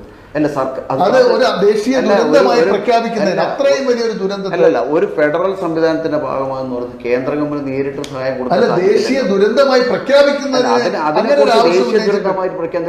മറ്റു പല സംസ്ഥാനങ്ങളിലും ചെറിയ ഇതിനേക്കാൾ ചെറിയ ദുരന്തങ്ങൾ ഇതുവരെ അങ്ങനെ ഒരു ദേശീയ ദുരന്തം എന്ന രീതിയിലെ കൺസെപ്റ്റ് ഇല്ല എന്നുള്ളതാണ് കേന്ദ്ര ഗവൺമെന്റ് മുമ്പിലുള്ളത്. ദേശീയ ദുരന്തം എന്നുള്ളതല്ല, ഒരു ദുരന്തം വന്നു കഴിഞ്ഞാൽ ആ ദുരന്തത്തെ നേരിടുന്നതിന് വേണ്ടിയുള്ള ഇച്ഛാശക്തിയും അതിന്റെ കാര്യങ്ങളും നേടുക എന്നുള്ളത് മാത്രമാണ്. കേന്ദ്ര ഗവൺമെന്റ് പറഞ്ഞു തന്ന കൃത്യമായ കണക്ക് ഇപ്പൊ നിങ്ങൾക്ക് മനസ്സിലായില്ലേ? 75,000 രൂപയാണ് ഒരു മൃതശരീരം ദഹിപ്പിക്കുന്നതിന് വേണ്ടി. പക്ഷെ അത് മുഖ്യമന്ത്രി വളരെ വ്യക്തമാക്കി പറഞ്ഞു കഴിഞ്ഞു. ഈ മൃതശരീരം കൊണ്ടുപോയി വെറുതെ ദഹിപ്പിക്കലല്ല, ചിലത് മറവ് ചെയ്യേണ്ടി വരും, അതിന് സ്ഥലം വാങ്ങണം, അതിന്റെ പോസ്റ്റ്മോർട്ടം നടപടികൾ മുഖ്യമന്ത്രി വളരെ കൃത്യമായിട്ട് മുസ്ലിം സമുദായം അവര് കൃത്യമായുള്ള ആചാരങ്ങളോടുകൂടി സംസ്കരിച്ചിട്ടുണ്ട്. അത് ശരാശരി മനുഷ്യന്റെ കാര്യത്തിൽ ഒരാൾ മരിച്ചു വീണാൽ നേരെ എടുത്തുകൊണ്ട് കബറിൽ എന്താ നിങ്ങളെന്താ പറയുന്നത്? 75,000 രൂപ. ഒരു ചോദ്യം ചോദിച്ചിട്ട് ഒരാൾ മരണപ്പെട്ടു കഴിഞ്ഞാൽ അതെടുക്കണം, പോസ്റ്റ്മോർട്ടം നടത്തണം, മൃതദേഹം. ഈ കേരളത്തിൽ ഒരു മൃതശരീരം പോസ്റ്റ്മോർട്ടം ചെയ്യാനും അതിന്റെ കാര്യങ്ങൾ 75,000 രൂപ. അവിടെ അവിടെ മുസ്ലിം പ്രത്യേകം റിലീഫ് ചെയ്യുന്ന അവര് മുസ്ലിം സമുദായപ്പെട്ട ആളുകൾ ചെയ്തു. അതുപോലെ തന്നെ ക്രിസ്ത്യൻ സമുദായത്തിൽപ്പെട്ട ആളുകൾ അവരുടെ ആചാരത്തോടെ ചെയ്തു. സേവാഭാര്യയുടെ നേതൃത്വത്തിൽ ഹിന്ദുക്കളുടെ കാര്യങ്ങൾ അതിന് ചെയ്തു. ഇതൊന്നും തന്നെ ഒരു രൂപ ചെലവില്ലാതെ ചെയ്തതാണ്. ഒരു രൂപ ചെലവില്ലാതെ ചെയ്തതാണ്. അല്ല, ഈ കണക്ക് കൊടുത്ത് ഒരു 10 രൂപ കിട്ടിയ ഈ കണക്ക് കൊടുത്ത് കിട്ടുന്ന പണം വേറെ എങ്ങോട്ടുമല്ലോ പോവാ. ഇവർ ആവശ്യത്തിന് ഈ ഒരു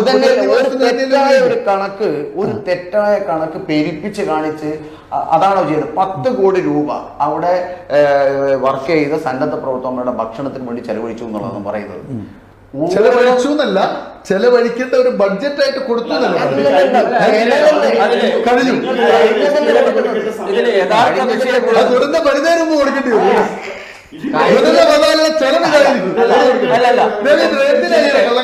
വിഷയം നമ്മൾ വഴിതിരിച്ചു വിടുക.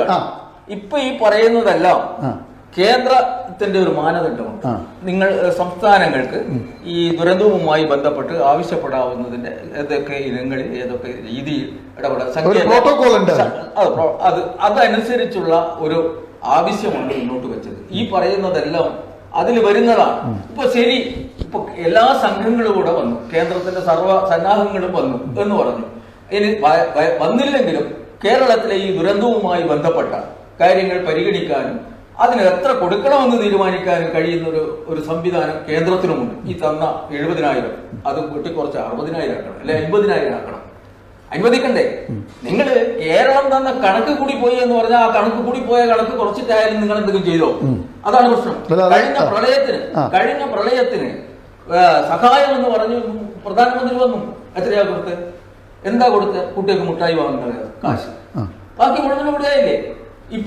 ഇപ്പം വന്ന് ഈ പറയുന്ന ദുരന്തത്തിന്റെ പശ്ചാത്തലത്തിൽ പോലും ഇപ്പോഴും സഹായം നൽകുന്നതിന് ഉണ്ടായ കാലതാമസത്തെ മറച്ചുവെക്കാൻ കൊടുത്ത എസ്റ്റിമേറ്റിനെ കുറിച്ച് അല്ലെങ്കിൽ സംഖ്യയെ കുറിച്ചുള്ള തർക്കങ്ങളാണ് ഉന്നയിക്കപ്പെടുന്നത്. യഥാർത്ഥത്തിൽ ഉത്തരവാദിത്വത്തിൽ നിന്ന് ഒഴിഞ്ഞു മാറുകയാണ്. കേരളത്തിന് അർഹമായിട്ടുള്ള സഹായം കേന്ദ്രം കൊടുക്കണം, അതിൽ പക്ഷെ ഒന്നും വേദിയില്ല. പക്ഷെ ഇവിടെ നേരത്തെ ഇതിന്റെ ചർച്ചയുടെ തുടക്കത്തിൽ രവിയേട്ടൻ പറഞ്ഞ പ്രധാനപ്പെട്ട കാര്യങ്ങൾ സത്യത്തിൽ വസ്തുതയുമായി എന്ത് ബന്ധമാണ് അതിനുള്ളത്? ഒന്ന്, ഈ ദുരന്ത ഭൂമിയിൽ പ്രതിപക്ഷം കൂടെ നിൽക്കുന്നില്ല എന്നുള്ളതാണ് അദ്ദേഹം കാര്യമായിട്ട് ഉന്നയിച്ചത്. ഞാൻ അങ്ങനെ പറഞ്ഞിട്ടേ ഇല്ല. അല്ല, പ്രതിപക്ഷം കൂടെ ഇല്ല. ഞാൻ ചോദിക്കട്ടെ, കേരളത്തിലെ പ്രതിപക്ഷ മെമ്പർമാരുടെ എല്ലാവരുടെയും ഹോണറേറിയം ആർക്കാണ് കൊടുത്തത്? മുഖ്യമന്ത്രിക്കല്ലേ? മുസ്ലിം ലീഗ് സ്വന്തമായി പുനരധിവാസ ഫണ്ട് ഉണ്ടാക്കിയിട്ട് 40 കോടി രൂപ. പക്ഷെ ആ 40 കോടി രൂപയിൽ ഉള്ളപ്പോഴും മുസ്ലിം ലീഗിന്റെ മുഴുവൻ MLA-മാരുടെയും ഹോണറേറിയം കൊടുത്തത് മുഖ്യമന്ത്രിക്കാണ്. പ്രതിപക്ഷ നേതാവ് കൊടുത്തു, കേരളത്തിലെ പ്രതിപക്ഷ MLA-മാർ മുഴുവൻ കൊടുത്തു. എപ്പോഴാണ് നിൽക്കാതിരുന്നത്? എല്ലാ ഘട്ടങ്ങളിലും നിന്നിരുന്നു. ഇതിലൊരു വിശ്വാസ്യതയുടെ പ്രശ്നമുണ്ട്, ക്രെഡിബിലിറ്റിയുടെ പ്രശ്നമുണ്ട്. എന്താണ്? ഒന്നാം പ്രളയത്തും രണ്ടാം പ്രളയത്തും ഈ സന്നദ്ധ സംഘടനകൾ ഇഷ്ടംപോലെ സാധനങ്ങളൊക്കെ കൊടുത്തപ്പോ അതൊക്കെ കടത്തിക്കൊണ്ടുപോകുന്ന CPM-മാരെ നമ്മൾ കണ്ടല്ലേ ചാനലുകളിൽ. ഇപ്പോഴത്തെ അവസ്ഥ അതിന്റെ ഏറ്റവും പുതിയ ഉദാഹരണമാണ് വേർഷനായി പറഞ്ഞത്. ഒരു മൃതദേഹം അടക്കം ചെയ്യാൻ 70,000. ഞാൻ ചോദിക്കട്ടെ, നിങ്ങൾ പറഞ്ഞല്ലോ ഭൂമി വാങ്ങേണ്ടത്, ഭൂമി വില കൊടുത്ത് വാങ്ങിയതാണോ? ഹാരിസൺ കമ്പനി സൗജന്യമായി കൊടുത്താണ് ഭൂമി. എത്ര രൂപക്കാണ് ഭൂമി വാങ്ങിയത്? അവിടെ ഭൂമി കിട്ടാനില്ല എന്ന് പറഞ്ഞിട്ട് പൊതുശ്മശാനത്തിൽ ഇത് മറവ് ചെയ്യാൻ വേണ്ടിയിട്ടുള്ള തീരുമാനം സർക്കാർ തലത്തിൽ മന്ത്രിസഭ ഉപസമിതി എടുത്തു. മുസ്ലിം ലീഗ് എതിർത്തു. ഞങ്ങൾ പറഞ്ഞു അങ്ങനെ പറ്റില്ല, കാരണം മുസ്ലിങ്ങളുടേതായിട്ടുള്ള ആചാരങ്ങളനുസരിച്ച് ഹൈന്ദവർക്ക് ഹൈന്ദവരുടെ ആചാരങ്ങളനുസരിച്ച് അതിന് സ്വന്തമായിട്ട് ഭൂമി കിട്ടണമെന്ന് പറഞ്ഞിട്ട് മുസ്ലിം ലീഗ് മുൻകൈ എടുത്തിട്ടാണ് ഹാരിസൺ കമ്പനിയുമായിട്ട് സംസാരിച്ചിട്ട് ഭൂമി കൊടുക്കാമെന്ന് അവർ സമ്മതിച്ചത്. അവിടെയാണ് ഈ മയ്യത്തിലൊക്കെ കബറടക്കിയിട്ടുള്ളത്, ഈ മൃതദേഹങ്ങളൊക്കെ അടക്കിയിട്ടുള്ളത്. ഞാൻ ചോദിക്കാം, ഈ ബേലി പാലം ഉണ്ടാക്കാൻ വേണ്ടിയിട്ട് അതിന് യാത്ര ചെയ്തിട്ടുള്ള ഈ കേന്ദ്ര മിലിറ്ററി ഫോഴ്സിന് ഒക്കെ 12 കോടിയാണ് ചെലവ്. ഇപ്പൊ പറഞ്ഞല്ലോ, നേരത്തെ രഞ്ജിത്ത് പറഞ്ഞല്ലോ. ഞാൻ ചോദിക്കട്ടെ, മുസ്ലിം ലീഗിന്റെ, സേവാഭാരതിയുടെ, CPM-ന്റെ, CPI-യുടെ എല്ലാ സംഘടനകളുടെയും സന്നദ്ധ പ്രവർത്തകന്മാർ അവിടെ ഉണ്ടായിരുന്നല്ലോ. അവർക്കൊക്കെ ഭക്ഷണം കൊടുത്താലാ ഈ സർക്കാരാണോ? അവര് പറയുന്നുണ്ടല്ലോ, ഞങ്ങൾ ഒരു തുള്ളി വെള്ളം പോലും സർക്കാരിൻ്റെതായിട്ട് കുടിച്ചിട്ടില്ല. അങ്ങനെ അവർക്ക് വേണ്ടിയിട്ടാണ് ചെലവ്. അപ്പൊ ഇല്ലാത്ത കണക്ക് പെരുപ്പിച്ച് കാണിച്ച് തെറ്റാണോ പറയുന്നത്? അല്ല, ഇദ്ദേഹം പറയുന്ന ഒരു കാര്യം നടന്നു കഴിഞ്ഞു. ഇപ്പൊ സർക്കാർ അടുത്ത വർഷം ഒരു ദുരന്തം ഉണ്ടാകാൻ പോകുന്നുണ്ട്, അതുകൊണ്ട് നിങ്ങൾ ഇങ്ങനെയൊക്കെ എനിക്ക് ചെലവാക്കേണ്ടി വരും എന്ന് പറഞ്ഞൊരു പ്രപ്പോസൽ ഇത് നടന്നു കഴിഞ്ഞു. ഇത്ര പണമാണ് കിട്ടേണ്ടത്, അത് ഏതൊക്കെ ഇനങ്ങളിൽ എന്നുള്ളതാണ് വിശദീകരിച്ചിട്ടുള്ളത്. 70,000 രൂപ ശവമടക്കിന് എന്നുള്ളത് ആവശ്യപ്പെട്ടിട്ടില്ല എന്ന്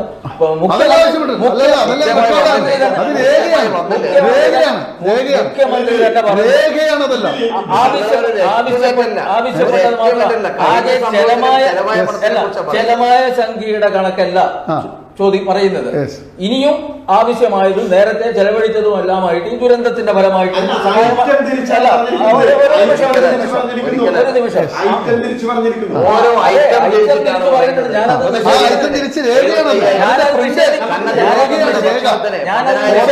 സമർപ്പിച്ച രേഖകളാണ്. JCBക്ക് വേണ്ടി കോടികൾ ചെലവഴിച്ചു. JCB അസോസിയേഷൻ പറഞ്ഞത് 1 രൂപ പോലും വാങ്ങിക്കാതെയാണ് നമ്മളവിടെ കഷ്ടപ്പെട്ട്. അതറിയില്ല, അവര് പറഞ്ഞു അറിയുന്നില്ലേ രവീന്ദ്രൻ? ഇതിന്റെ അതോറിറ്റി എന്ന് പറഞ്ഞ റവന്യൂ വകുപ്പാണ്. സന്നദ്ധ പ്രവർത്തനത്തിന് വന്ന ആളുകൾ കൊണ്ടുവന്ന JCBയും കാര്യങ്ങളും എല്ലാം വസ്ത്രങ്ങൾ വാങ്ങിച്ചു കൊടുത്തു എന്നാണ് നമ്മളോട് പറഞ്ഞിരിക്കുന്നത്. ഇനി ആരും തന്നെ അവിടെ സാധനം കൊടുക്കണ്ട, അവിടെ ആവശ്യത്തിന് വസ്ത്രങ്ങളും നിത്യോപയോഗ സാധനങ്ങൾ അവിടെ ഉണ്ട് എന്നാണ് പറഞ്ഞത്. ആ വസ്ത്രങ്ങൾ വാങ്ങിച്ചു കൊടുത്തു എന്നാണ് പറയുന്നത്. ഈ വസ്ത്രങ്ങൾ എന്ന് പറയുന്നത് എത്രയാ? ഒരാൾക്ക് 6000 രൂപയിൽ കൂടുതലുള്ള വസ്ത്രങ്ങൾ വാങ്ങിച്ചു കൊടുത്തു. അതുപോലെ തന്നെ അവർ ഉപയോഗിച്ച കിറ്റുകൾ, അങ്ങനെ എല്ലാ കണക്കുകളും ഉണ്ട്. ഇത് പെരുപ്പിച്ച്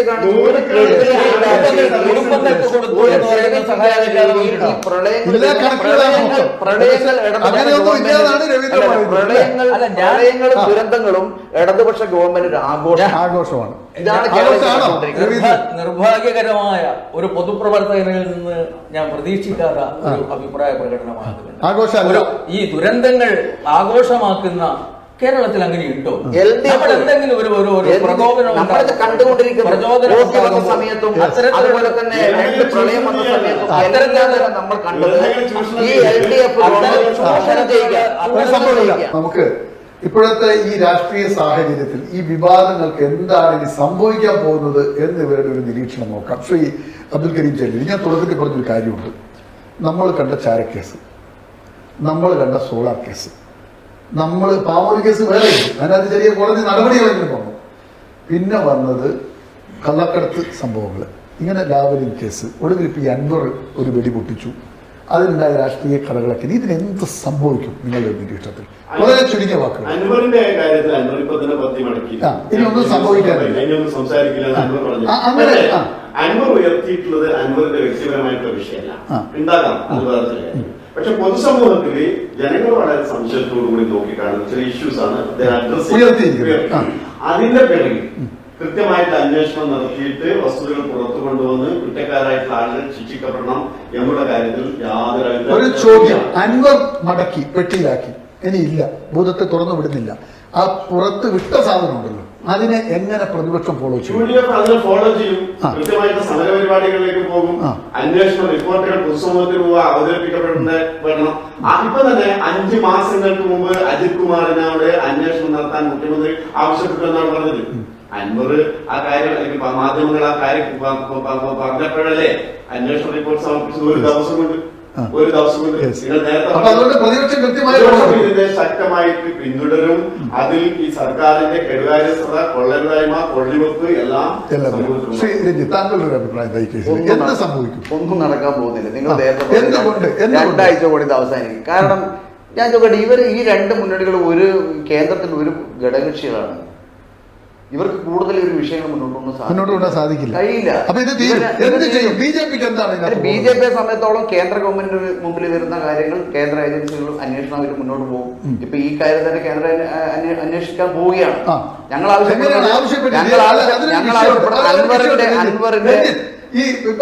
ഈ പറഞ്ഞ കാര്യങ്ങൾ കൃത്യമായി അന്വേഷിക്കണമെന്ന് രേഖാമൂലം കേന്ദ്രത്തോട് BJP ആവശ്യപ്പെട്ടിട്ടുണ്ടോ? ആവശ്യപ്പെടും. അതായത് വിവാദങ്ങൾ ഇപ്പൊ തിരി കൊളുത്തിയിട്ടല്ലേ ഉള്ളൂ.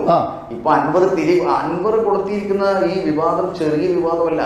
അതായത് ഒരു ഭരണപക്ഷ MLA പറയുകയാണ് ഇവിടെ വലിയ മാഫിയ സംഘമുണ്ട്, ഈ മാഫിയ സംഘമാണ് മുഖ്യമന്ത്രിയുടെ ഓഫീസ് കൈകാര്യം ചെയ്യുന്നത്. നിങ്ങൾ P ശശിക്ക് സ്വർണ്ണക്കള്ളക്കടത്തുമായിട്ട് ബന്ധമുണ്ട്. നിങ്ങൾക്ക് P ശശി കണ്ണൂരുകാരനാണ്, നമ്മളെല്ലാം അറിയുന്ന ആളുകളാണ്. P ശശി അങ്ങനെ ഒരു സ്വർണ്ണക്കള്ളക്കടത്തിനൊക്കെ നേതൃത്വം കൊടുക്കും. താങ്കൾ അന്വേഷിക്കണം. നിങ്ങൾ നോക്ക്, അർജുൻ നായകി, അതുപോലെ തന്നെ തില്ലങ്കേരി, ഇതൊക്കെ CPMന്റെ നേതാക്കൾ, CPMന്റെ DYPയുടെ പ്രവർത്തകന്മാരാണ്.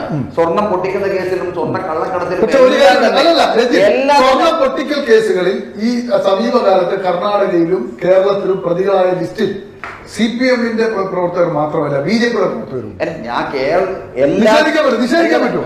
നിഷേധിക്കുന്ന നമ്മളിപ്പോ വളരെ ഒന്നോ രണ്ടോ സംഭവം ഉണ്ടാവും. ഞാൻ അതാണ് പറയുന്നത്. ഇപ്പൊ കേരളത്തിൽ ഞാൻ ചോദിക്കട്ടെ, കണ്ണൂർ ജില്ലയിൽ CPM-ന്റെ നേതൃത്വത്തിന് തള്ളിപ്പറയേണ്ടി വന്നില്ലേ? CPM-ന്റെ നേതൃത്വത്തിന് ഇത്തരത്തിൽ സംഭവങ്ങൾ, അതായത് കള്ളക്കടത്തുകാരും സ്വർണം പൊട്ടിക്കുന്നവരും പാർട്ടിയിലുണ്ട്, അവരെ നിലക്ക് നിർത്തും എന്നൊക്കെ പറയേണ്ടി വന്നു. കാരണം അതൊരു തലവേദനയായി മാറി. അർജുനാങ്കയെയും അതുപോലെ തന്നെ ആകാശ് തില്ലങ്കേരിയെയും ഞങ്ങളെ സംബന്ധിച്ചോളം ഞങ്ങൾ ഒരു കാരണവശാൽ അത്തരത്തിലുള്ള ഒരു നിലപാടും കേരളത്തിൽ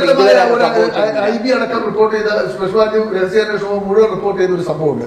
കണ്ണൂർ ജില്ലയിലെ കൊലപാതക രാഷ്ട്രീയത്തിൽ അക്രമങ്ങൾക്ക് നേതൃത്വം കൊടുത്തിരുന്ന പല സംഘങ്ങളും ഇപ്പൊ സജീവമായിരിക്കുന്നത് സ്വർണം പൊട്ടിക്കൽ, ഹവാല പൊട്ടിക്കൽ, കൊട്ടേഷൻ, സ്ഥലത്തർക്കം തീർക്കൽ, അങ്ങനെ ഒരു ഭയങ്കര ടീമുകളിൽ ഒന്നിച്ചിരിക്കുന്നു എന്നാണ് പറയുന്നത്.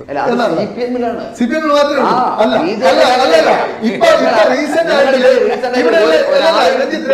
ഇവിടെ ഇപ്പൊ അറിയപ്പെടുന്ന ടീമുകൾ പുത്തൻകണ്ട ടീം, കൂത്തുപറമ്പ് ടീം, അങ്ങനെ കുറെ സ്ഥലങ്ങളെ വെച്ചിട്ട് തില്ലങ്കേരി ടീം. ഇതിനകത്ത് ചില കേന്ദ്രങ്ങൾ നിങ്ങളുടെ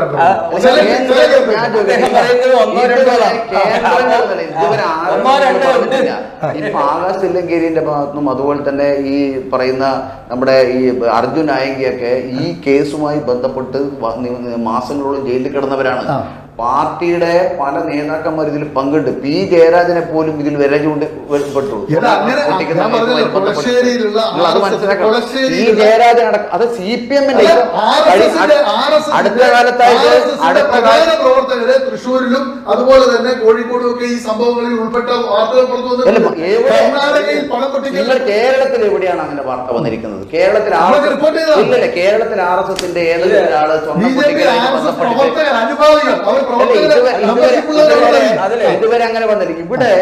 ഇവിടെ മുൻ ജില്ലാ സെക്രട്ടറി P.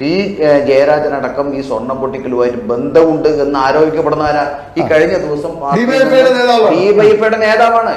നിങ്ങൾ ഈ പറയുന്നത് ഇവിടെ ഡിവൈഎഫ്ഐയുടെ നേതാവ് ഇവിടെ ഒരു തലവേദനയായി മാറിയിട്ടുള്ളത്.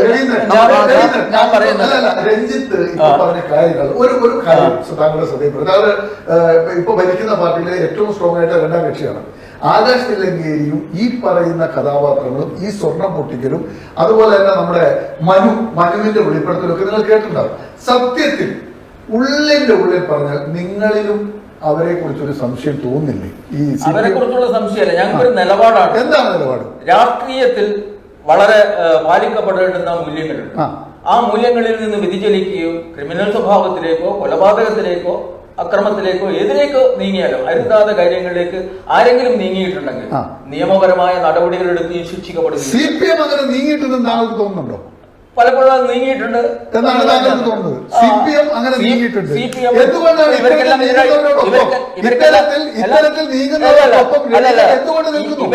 നിയമ നടപടികൾ തുടരുന്നുമുണ്ട്. ഇവരാരെയും കുറ്റവിമുക്തരൊന്നും ആക്കിയിട്ടില്ല.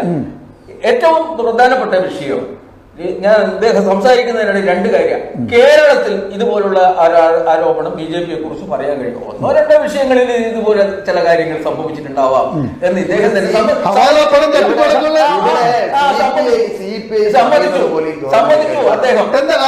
അദ്ദേഹം പറയുന്നത് പോലും CPIയുടെ സംസ്ഥാന നേതൃത്വം പറഞ്ഞ ഒരുപാട് കാര്യങ്ങളുണ്ടല്ലോ അടുത്ത കാലത്തായിട്ട് ഈ ഗവൺമെന്റിനെതിരെ എന്തെങ്കിലും ഒന്നിൽ നടപടിയെടുക്കുന്നത്. ഇപ്പൊ അവസാനം MR അജിത് കുമാറിനെയും അജിത് കുമാറിന്റെ പേരിൽ നടപടി എടുക്കണമെന്ന് BJPയും അതുപോലെ തന്നെ പ്രതിപക്ഷമൊക്കെ പറയുന്ന ഒരു ഡയലോഗ്, CPI പെട്ടു, ശരിക്കും പെട്ട് കിടക്കുക. ഒന്നല്ല, ഇടതുപക്ഷ ജനാധിപത്യ മുന്നണി എന്നുള്ളത് സംഘടിപ്പിക്കുന്നതിന് ഒരു മുഖ്യമന്ത്രി സ്ഥാനം ത്യജിച്ച് അവസരമൊരുക്കിയ ഒരു പാർട്ടിയാണ്.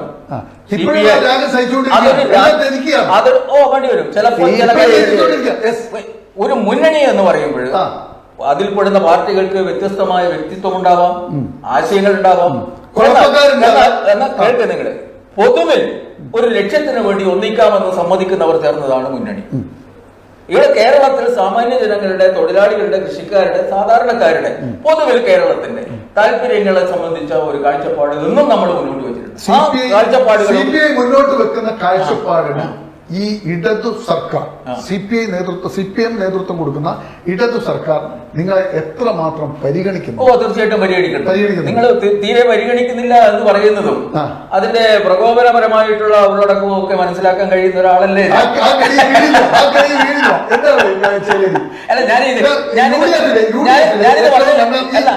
ഇടതു വലത് മുന്നണികളിൽ ഒരു പ്രത്യേകത UDF രണ്ടാം കക്ഷിയായിട്ട് എപ്പോഴും ഭരണത്തിലുണ്ടാകുന്നതാണ് മുസ്ലിം ലീഗ്. ഇടതുപക്ഷത്ത് എപ്പോഴും രണ്ടാം കക്ഷിയായിട്ടുണ്ടാകും CPI. എങ്ങനെ തോന്നുന്നു നിങ്ങളുടെ ഒരു നിരീക്ഷണം? പറയാനുള്ളത് CPIക്ക് മാന്യമായ പരിഗണന അതെല്ലാം അറിയാലോ. അച്യുതമേനോൻ ഡൽഹിയിലായിരുന്നല്ലോ. അച്യുതമേനോനെ കേരളത്തിലേക്ക് വിളിച്ചുകൊണ്ടുവന്നത് പാർട്ടികളാണ്. എന്നിട്ട് വളരെ ന്യൂനപക്ഷമായിരുന്ന ഒരു പാർട്ടിയിലെ ആളെ കേരളത്തിന്റെ മുഖ്യമന്ത്രി സ്ഥാനത്തേക്ക് ഇരുത്തിക്കൊടുക്കുന്നത് മുസ്ലിം ലീഗാണ്. നിങ്ങൾ ഈ മുന്നണിയിലെ രണ്ടാം കക്ഷി മുസ്ലിം ലീഗാണെന്ന് പറഞ്ഞപ്പോ മുസ്ലിം ലീഗ് വലിയ ഉത്തരവാദിത്വം ആ സമയത്ത് വഹിച്ചിട്ടുണ്ട്. അതിനുശേഷം PKB 79-ലാണല്ലോ PKB മന്ത്രിസഭ രാജിവെച്ച് അദ്ദേഹം പറഞ്ഞ് തിരിച്ചു പോകുന്നത്. അതിന് പിന്നാമ്പുറങ്ങളിലേക്ക് നമ്മൾ പോണ്ട.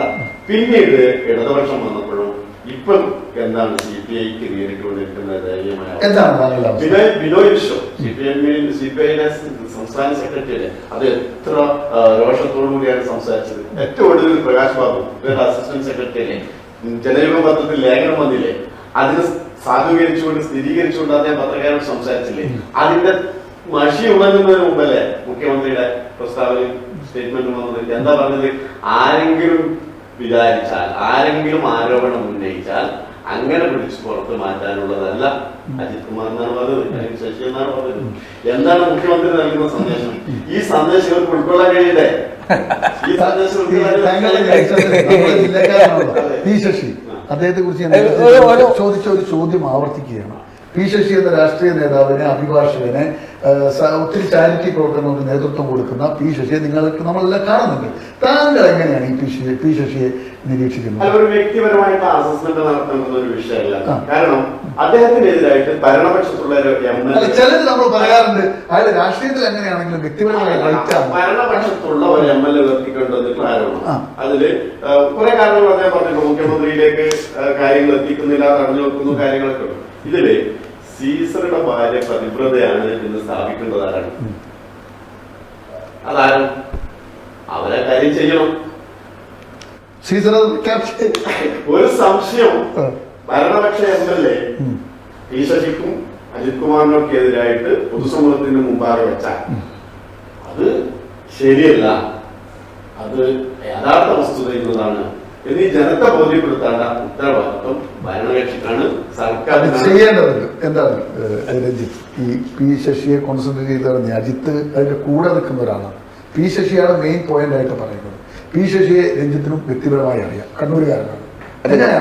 എന്താണ് താങ്കൾക്ക് തോന്നുന്നത്? അല്ല, ഞാനത് പറയുന്നത് ശശി എന്നുള്ളതല്ല. ഇപ്പം നമ്മളിപ്പോ ഒരു നേരത്തെ പറഞ്ഞത് കറക്റ്റാണ്. പ്രതിപക്ഷത്തിന്റെ ഭാഗത്ത് നല്ല ആരോപണം വരുന്നത് സ്വാഭാവികമായും ആ ആരോപണത്തിൽ കഴമ്പില്ല എന്ന് പൊതുസമൂഹത്തിന് ബോധ്യപ്പെടുത്തേണ്ട ആരാ? മുഖ്യമന്ത്രി. അല്ല, അതിനകത്ത് ഞാൻ തുടക്കത്തിൽ പറഞ്ഞൊരു കാര്യമുണ്ട് രഞ്ജിത്ത്. ആരോപണങ്ങളൊന്നും ചാരക്കേസ് നമ്മൾ കണ്ടു, സോളാർ നമ്മൾ കണ്ടു. ഈ രണ്ട് കേസിൽ എന്താ സംഭവിച്ചത്? അവസാനം നമ്പി നാരായണൻ എന്ന മനുഷ്യരെ സുപ്രീം കോടതി ചേർത്ത് പിടിക്കേണ്ടി വന്നു. ഇതെല്ലാം കഥകളാണെന്ന് പറയേണ്ടി വന്നു. താങ്കൾ ഈ പറയുന്ന പോലെ അജിത്തിനെതിരെയും ശശിക്കെതിരെ നടപടി എടുത്ത ഈ റിപ്പോർട്ട് വരുന്നു, ഇവർ നിരപരാധികളാണ് എന്ന് സ്ഥാപിക്കപ്പെടുമ്പോൾ ഉണ്ടാകുന്ന നമ്പി നാരായണൻ എന്നൊരു നൃത്തമുണ്ട്, നമുക്കറിയാം. ആത്മഹത്യ ചെയ്യാതിരുന്നത് എന്തുകൊണ്ടാണെന്ന് അദ്ദേഹം പറയുകയുണ്ടായി. ഒരു കാര്യം എന്ന് പറഞ്ഞാൽ എല്ലാ കേസുകളും നിങ്ങൾ ആ രീതിയിൽ കാണാൻ പാടില്ലല്ലോ. അങ്ങനെ കണ്ട ഇതിനെ അന്വേഷിക്കാൻ സാധിക്കുക? ആരോപണങ്ങളെല്ലാം തന്നെ അതങ്ങനെ ഗ്രൗണ്ട് ഉണ്ടെങ്കിൽ പണ്ടേ മുഖ്യമന്ത്രി അന്വേഷിക്കില്ല എന്നാണ് എന്റെ പോയിന്റ്. അവിടെയാണ് എന്താ അറിയോ, അജിത് കുമാർ എന്നുള്ള വ്യക്തിയിൽ മുഖ്യമന്ത്രി നിയന്ത്രിക്കാൻ പറ്റുന്ന രീതിയിലുള്ള എന്തോ തിരിച്ചു ചിന്തിച്ചൂടെ? എന്റെ കൂടെ നിൽക്കുന്ന ഇങ്ങനെ ചിന്തിച്ചൂടെ? മുഖ്യമന്ത്രിക്ക് പൂർണ്ണ വിശ്വാസമുണ്ട് ഇവർ രണ്ടുപേരുടെയും തെറ്റില്ല എന്ന്. അദ്ദേഹത്തിന്റെ കയ്യിൽ കറക്റ്റ് തെളിവുകളടക്കം ഇരുന്നിട്ടാണ് അദ്ദേഹം സംസാരിക്കുന്നെങ്കിലോ? അങ്ങനെ പറയാൻ പറ്റില്ല. എല്ലാവരോടും അങ്ങനെ പറയാൻ സാധിക്കില്ലല്ലോ. ഞാൻ ചോദിക്കട്ടെ, പ്രതിപക്ഷ നേതാവ് പറഞ്ഞിരിക്കുന്നത്, അല്ലെങ്കിൽ പ്രതിപക്ഷത്തിന്റെ MLA ആണ് പറഞ്ഞിരിക്കുന്നത്, നിങ്ങൾക്ക് അങ്ങനെ തള്ളിക്കളയാലോ? എന്തുകൊണ്ട് ഭരണപക്ഷത്തുള്ള പ്രധാനപ്പെട്ട MLA അദ്ദേഹം ഈ ഒരു ആരോപണം ഉന്നയിക്കുന്ന സമയത്ത് അദ്ദേഹത്തെ വിളിച്ചു വരുത്തിയ സമയത്ത് ആകെ 10 മിനിറ്റ് സംസാരിച്ചില്ലാണെന്ന് പറഞ്ഞിരിക്കുന്നത്? ഇത് ശരിയല്ല, ഇതിൽ യാതൊരു കഴമ്പില്ല എന്ന് ഇന്നും അദ്ദേഹം ആവർത്തിച്ചുകൊണ്ടിരിക്കുകയാണ്. അദ്ദേഹം ഒരു ദിവസം ഏതോ യാദൃച്ഛികമായി പെട്ടെന്ന് തോന്നിയൊരു കാര്യമല്ല പറഞ്ഞത്. നിരന്തരമായി മുഖ്യമന്ത്രി നടത്തിയ പത്രസമ്മേളനം കഴിഞ്ഞ് ഉടൻ തന്നെ അദ്ദേഹം പത്രസമ്മേളനം വിളിക്കുകയാണ്. അതിനദ്ദേഹം മറുപടി പറയാം. മുഖ്യമന്ത്രി എന്ന് പറഞ്ഞിരിക്കുന്നത് ഈ അൻവറിന് കോൺഗ്രസ് ബന്ധാണ്, കോൺഗ്രസ്സുകാരനാണ്, അവന് കോൺഗ്രസിന്റെ എന്നാണ് പറഞ്ഞത്. അപ്പൊ അൻവർ പറയുന്ന EMS അടക്കം കോൺഗ്രസ്സുകാരാണ്. അത് കൗണ്ടർ ചെയ്ത് പറയുകയാണ്. അപ്പൊ ആ രീതിയിലേക്ക് പോകണമെങ്കിൽ അത് ചെറിയ മുഖ്യമന്ത്രിയുടെ പ്രസ്താവനകളെ കൗണ്ടർ ചെയ്തുകൊണ്ട് ഒരു ഇടതുപക്ഷ MLA നിവർന്നിരിക്കുന്നു. എന്ത് തോന്നുന്നു? അതിന് മുമ്പ് ഒന്ന് രണ്ട് കാര്യങ്ങൾ നേരത്തെ നിങ്ങൾ ചോദിച്ച ചോദ്യത്തിന് മറുപടി പൂർത്തിയാക്കുന്നതിന് മുമ്പ് താങ്കൾ ഇടപെട്ടു. ഞാനൊരു ബഹളക്കാരനല്ലാത്തതുകൊണ്ട് ഞാനതിൽ അങ്ങനെ ചാരി വീണില്ലാന്ന് വെച്ചോ. എനിക്ക് പറയണ്ടേ? അതായത് നമ്മളിപ്പോ ഒന്ന് ഇതിൽ ചർച്ച ചെയ്യുന്നത് തൃശ്ശൂർ പൂരം എങ്ങനെ കലക്കിയതാണോ, ഇതാണ് വിഷയം. കലങ്ങിയതാണോ കലക്കിയതാണോ അത് മനസ്സിലാക്കുക തന്നെ വേണം. ഒന്ന് അതിൽ കേവലം പോലീസ് ഉദ്യോഗസ്ഥന്മാർ പറഞ്ഞ പങ്കുണ്ട്. അതൊക്കെ വെളിച്ചത്ത് വരട്ടെ. ശിക്ഷിക്കപ്പെടുന്നതാണെങ്കിൽ ശിക്ഷിക്കപ്പെടും. എന്നാൽ ഈ പൂരം സംഘർഷഭരിതമാകുന്ന ഒരു സാഹചര്യം ഉണ്ടായിരുന്നു. ആളുകളെ കടത്തിവിടാതെ പോലീസ് തടഞ്ഞു നിർത്തി. കേന്ദ്രമന്ത്രി കടന്നു, ബഹളം മൂർച്ഛിച്ചു. ഇതൊക്കെ ആകസ്മികമാണ് എന്ന് ഞാൻ കരുതുന്നു. പിന്നെ നിങ്ങൾ ചോദിച്ചൊരു ചോദ്യം, ഈ സംവാദങ്ങൾ, ഈ വിവാദങ്ങൾ അങ്ങനെ അങ്ങ് തീരുമോ? അല്ല, ഇതിൽ പതിനുള്ള ആരോപണങ്ങൾ വിവാദങ്ങൾക്ക് ആധാരമായിട്ടുണ്ടെങ്കിൽ സ്വാഭാവികമായിട്ടും അതങ്ങനെ തെളിഞ്ഞു വാങ്ങിയിട്ടുണ്ടോ? നിങ്ങളുടെ ചോദ്യത്തിനുള്ള മറുപടി അല്ല. എന്റെ ചോദ്യം ഇതാണ്, പതിരുണ്ട് എന്ന്. പതിരുള്ളത് വെളിച്ചത്ത് വരും. അല്ല, പതിരുണ്ടോ? ഇല്ല. അന്വേഷണത്തിന് നിൽക്കുന്ന കാര്യങ്ങൾ സംബന്ധിച്ച് ഞാൻ സുനിൽകുമാർ ഇന്നലെയും പറഞ്ഞിട്ടുള്ളത് റിപ്പോർട്ട് വരട്ടെ, പരസ്യപ്പെടുത്തട്ടെ, അപ്പോൾ ഞാൻ പറയാം. സ്വാഭാവികമായിട്ടും കേരള രാഷ്ട്രീയത്തെ ആകെ ബാധിക്കുന്ന വിഷയമെന്നുള്ളതിനെ ആധികാരികമായിട്ട് അതിനെ സംബന്ധിച്ച് ഉന്നയിക്കപ്പെടും. ഒരു ചോദ്യം ചോദിച്ചോട്ടെ. കഴിഞ്ഞ ദിവസം സുധാകരൻ പറഞ്ഞ് ഇങ്ങനെ സഹിച്ച് നിൽക്കണ്ടെങ്കിൽ പോരേന്ന് പറയുന്നുണ്ട്. അപ്പൊ നിങ്ങളുടെ സംസ്ഥാന കമ്മിറ്റികളിലൊക്കെ ചിലപ്പോൾ ചില ചർച്ചയിൽ ചില നേതാക്കൾ നമ്മളിങ്ങനെ ആട്ടുതുപ്പും സഹിച്ച് കഴിയേണ്ട കാര്യമില്ല, നമ്മൾ മറുകണ്ടും ചാടണം, പോയേ പറ്റൂ എന്നൊക്കെ അഭിപ്രായം പറയുന്നു. ഈ സി രവീന്ദ്രന്റെ മനസ്സിൽ എന്ത് തോന്നുന്നു? പോയാലോ? എന്റെ മനസ്സിൽ എനിക്കൊരു രാഷ്ട്രീയവും ബാലസംഘത്തിൽ നിന്ന് തുടങ്ങി ഏതാണ്ട് ഒരു 43-ലാണ് ജനനം. 48-ന്റെ ദുരന്തം പോലും കൺമുന്നിൽ കാണാൻ കഴിഞ്ഞ ഒരാള്, ഒരു പയ്യൻ. ഈ കരീം ജലീൽ ലീഗ് കൂട്ടിക്കൊണ്ട് വന്നപ്പോ അപ്പോ അതിന്റെ ഒരു കാഴ്ചപ്പാട് എന്റെ മനസ്സിലുണ്ട്. അതുകൊണ്ട് തന്നെ ഈ മറുകണ്ഠം ചാടുകൾ തുടങ്ങിയ രാഷ്ട്രീയം അതൊരു വില കുറഞ്ഞ രാഷ്ട്രീയമാണ്. മറുകണ്ഠം ചാടുക, നിങ്ങൾ ഉയർത്തിപ്പിടിച്ച മൂല്യങ്ങൾ, നിങ്ങൾ മുന്നോട്ട് വെച്ച ആശയങ്ങൾ, നിങ്ങൾ മുന്നോട്ട് വെച്ച ലക്ഷ്യം ശരിയാണെങ്കിൽ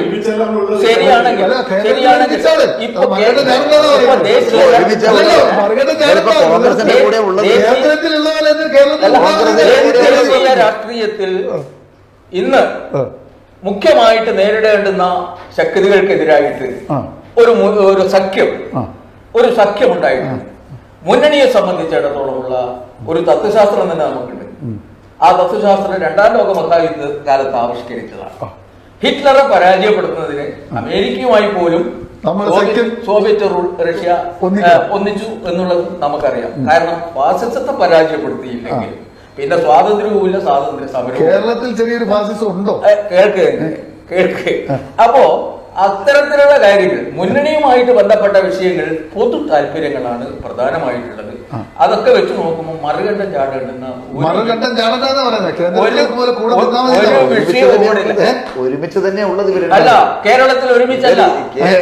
കേരളത്തിൽ ജനാധിപത്യ ശക്തിയുടെ ഒരു കിലോമീറ്റർ കുറച്ച് പോയി കഴിഞ്ഞാൽ ഇതിന്റെ കാതലെന്താണ്? ഇന്ത്യ സഖ്യത്തിന്റെ കാതലെന്താണെന്നല്ല, നിങ്ങൾ എവിടെ എന്ത് എന്നുള്ളതല്ല. ഇന്ത്യ സഖ്യത്തിന്റെ കാതൽ നമ്മളെ വോട്ടുകൾ ഭിന്നിച്ചതിന്റെ ഫലമായിട്ട് വീണ്ടും ഈ BJP വിജയിച്ചു വരുന്നൊരു സാഹചര്യം ഉണ്ടാകരുത്. അതിന്റെ ഒരു അവസ്ഥ. അപ്പൊ നമ്മൾ തമ്മിൽ മത്സരിച്ച് BJPക്ക് വിജയിക്കാൻ ഇവിടെ കേരളത്തിൽ അങ്ങനെ ഒരു സാഹചര്യം ഇല്ല എന്നാണ് നമ്മൾ ഉറച്ചു വിശ്വസിക്കുന്നത്. പക്ഷേ കോൺഗ്രസിന്റെ ഒരു സഹായം ഉണ്ടായതുകൊണ്ട് തൽക്കാലം തൃശ്ശൂരിൽ സുരേഷ് ഗോപി രഞ്ജിത്ത്, എങ്ങനെയുണ്ട് മെമ്പർഷിപ്പ് ക്യാമ്പയിൻ? ബിജെപിയുടെ വലിയ മെമ്പർഷിപ്പ് ക്യാമ്പയിൻ നടക്കുകയാണല്ലോ. എങ്ങനെയുണ്ട്? 20% വോട്ട് നിലവിൽ നിങ്ങൾ നേടി കേരളത്തിൽ മെമ്പർഷിപ്പ് ക്യാമ്പയിൻ നമ്മൾ ആകെ ഇന്ത്യയിൽ കഴിഞ്ഞ തവണ 2014 മെമ്പർഷിപ്പ് ക്യാമ്പയിൻ സ്റ്റാർട്ട് ചെയ്ത സമയത്ത് നമുക്ക് 11 കോടി മെമ്പറായിരുന്നു. പിന്നീട് 2019 പുതുക്കിയ സമയത്ത് 19 കോടിയായിരുന്നു. നമ്മൾ കേരളത്തിൽ നമ്മളെ അംഗസംഖ്യ എത്രയാണ്? കേരളത്തിൽ അംഗസംഖ്യ എന്ന് പറയുന്നത് കഴിഞ്ഞ തവണ 26 ലക്ഷമായിരുന്നു. ഇപ്പൊ 40-45 ലക്ഷമായിരുന്നു. നിങ്ങൾ ഈ ചേരാത്താളെ ചേർത്തു എന്ന് പറയുന്നു. നമ്മുടെ റിട്ടയർഡ് DYSP പി സുകുമാരൻ BJP-യിൽ ചേർന്നു എന്ന് പറഞ്ഞ് നിങ്ങൾ ഫോട്ടോ എല്ലാം ഇടുന്നു. കുമ്മനം രാജശേഖരൻ, N ഹരിദാസ്, രഘുനാഥ് ഉൾപ്പെടെയുള്ള പ്രമുഖ നേതാക്കൾ. അദ്ദേഹം പറയുന്നു ഞാൻ അങ്ങനെ ചേർന്നിട്ടില്ല, ഞാനവിടെ ഒരു ലോഡ്ജിൽ പോയി, അന്നേരം അവരൊന്ന് ഓഫീസിൽ വിളിച്ചു അങ്ങനെ ഒന്ന് കയറിയതാണ്, അവരൊരു ഷാൾ ഇട്ടു എന്നൊക്കെയാണ് പറയുന്നത്. അല്ല, ഞാൻ ആ സമയത്ത് അവിടെ ഉണ്ടായിരുന്നില്ല. പക്ഷെ അറിയാൻ സാധിച്ചത് അദ്ദേഹം മെമ്പർഷിപ്പ് എടുത്തിരുന്നു എന്നുള്ളതാണ്. അതിന് മറ്റു വിശദാംശങ്ങൾ എനിക്കറിയില്ല. കാരണം ഞാൻ ആ സമയത്ത് അവിടെ ഉണ്ടായിരുന്നില്ല. കാരണം ഇത് ഷാളിട്ടിട്ടല്ല മെമ്പർഷിപ്പ് എടുക്കേണ്ടത്. നമ്മുടെ എല്ലാവരുടെയും മൊബൈലിൽ നിന്നും മിസ് കോൾ ചെയ്തു, അതിനുശേഷം അവരുടെ അഡ്രസ്സും മറ്റു ഡീറ്റെയിൽസും കൊടുത്തു കഴിഞ്ഞാൽ മെമ്പർ ആകും. അങ്ങനെ കൊടുത്തിട്ടുണ്ടാവും എന്നാണ് ഞാൻ കരുതുന്നത്. കൊടുത്തില്ലെങ്കിൽ മെമ്പർ ആവില്ല, കൊടുത്തിട്ട് കഴിഞ്ഞാൽ മാത്രമേ മെമ്പർ ആവൂ. എങ്ങനെയാണ് UDF-നൊപ്പം സഞ്ചരിച്ച ഒരു ഉദ്യോഗസ്ഥനായിട്ടാണ് ഇടതുപക്ഷം പി സുകുമാരനെ കാണുന്നത്. അദ്ദേഹം BJP-യിൽ എത്തി നിൽക്കുന്നത്. അത് അദ്ദേഹത്തിന്റെ വ്യക്തിപരമായിട്ടുള്ള നിലപാടുകളാണ്. ഈ സർക്കാർ സർവീസിലുണ്ടായി ഇത് ഒരുപാട് ഉദ്യോഗസ്ഥന്മാർ പിന്നീട് റിട്ടയർ ചെയ്തപ്പോ BJP-യിലേക്ക് ചേർന്നൊരു പ്രവണത, പ്ലേസ്മെന്റ് കിട്ടാൻ അല്ലെങ്കിൽ അക്കോമഡേഷൻ കിട്ടാൻ, അങ്ങനെയുള്ള ഒരുപാട്. അങ്ങനെയാണോ മുൻ DGP ഉൾപ്പെടെ അവരെ കൂടിയിട്ട് ഒരുപാട് DGP മാത്രമൊന്നുമല്ല, എത്ര പേര്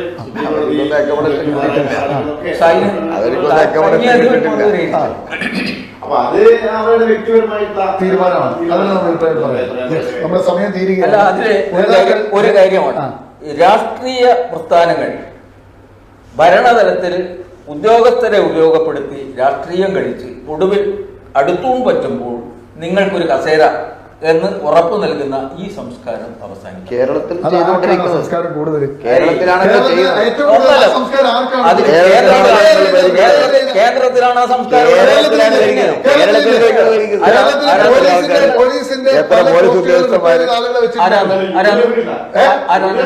ഞാൻ പേര് പറയണം. പറഞ്ഞപ്പോ ഒരു SP റിട്ടയർ ചെയ്തിട്ട് അദ്ദേഹം ഇപ്പൊ ക്യാന്റീന്റെ ചുമതലയാണ്. റിട്ടയർ ചെയ്ത് വർഷങ്ങളായിട്ടും അദ്ദേഹം ഒരു SP റിട്ടയർ ചെയ്തതിനു ശേഷം അദ്ദേഹത്തിന് ക്യാന്റീന്റെ ചുമതലയാണ്. അദ്ദേഹം ഇപ്പോഴും സർക്കാർ വാഹനത്തിലാണ് നടക്കുന്നത്. നിങ്ങളൊന്ന് അന്വേഷിച്ചു. അഭിഹിതമായിട്ടാണെങ്കിൽ തീർച്ചയായിട്ടും അല്ല, ഹിതമാകുന്നത് ആയിരക്കണക്കിന് ലക്ഷക്കണക്കിന് തൊഴിലേഖിതർ ഇവിടെ പുറത്ത് നിൽക്കുമ്പോഴാണ് പെൻഷൻ ശമ്പളത്തോട് കൂടിയിട്ട് നിങ്ങൾ ഈ പറഞ്ഞത് നടക്കുന്നുണ്ടെങ്കിൽ ഒരു അർഹതയും ഇല്ലാതെ ആൾ സർക്കാർ വാഹനങ്ങളിൽ കറങ്ങി നടക്കുന്നുണ്ടെങ്കിൽ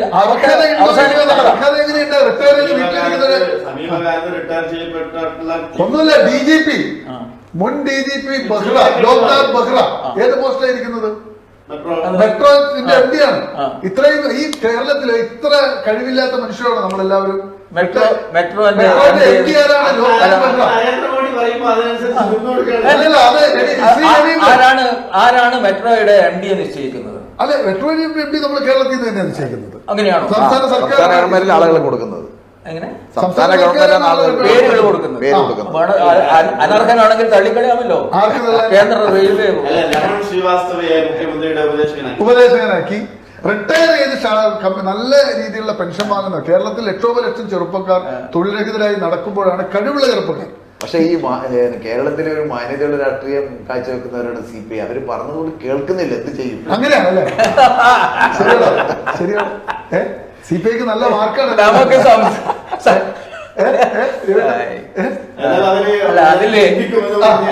അങ്ങോട്ട്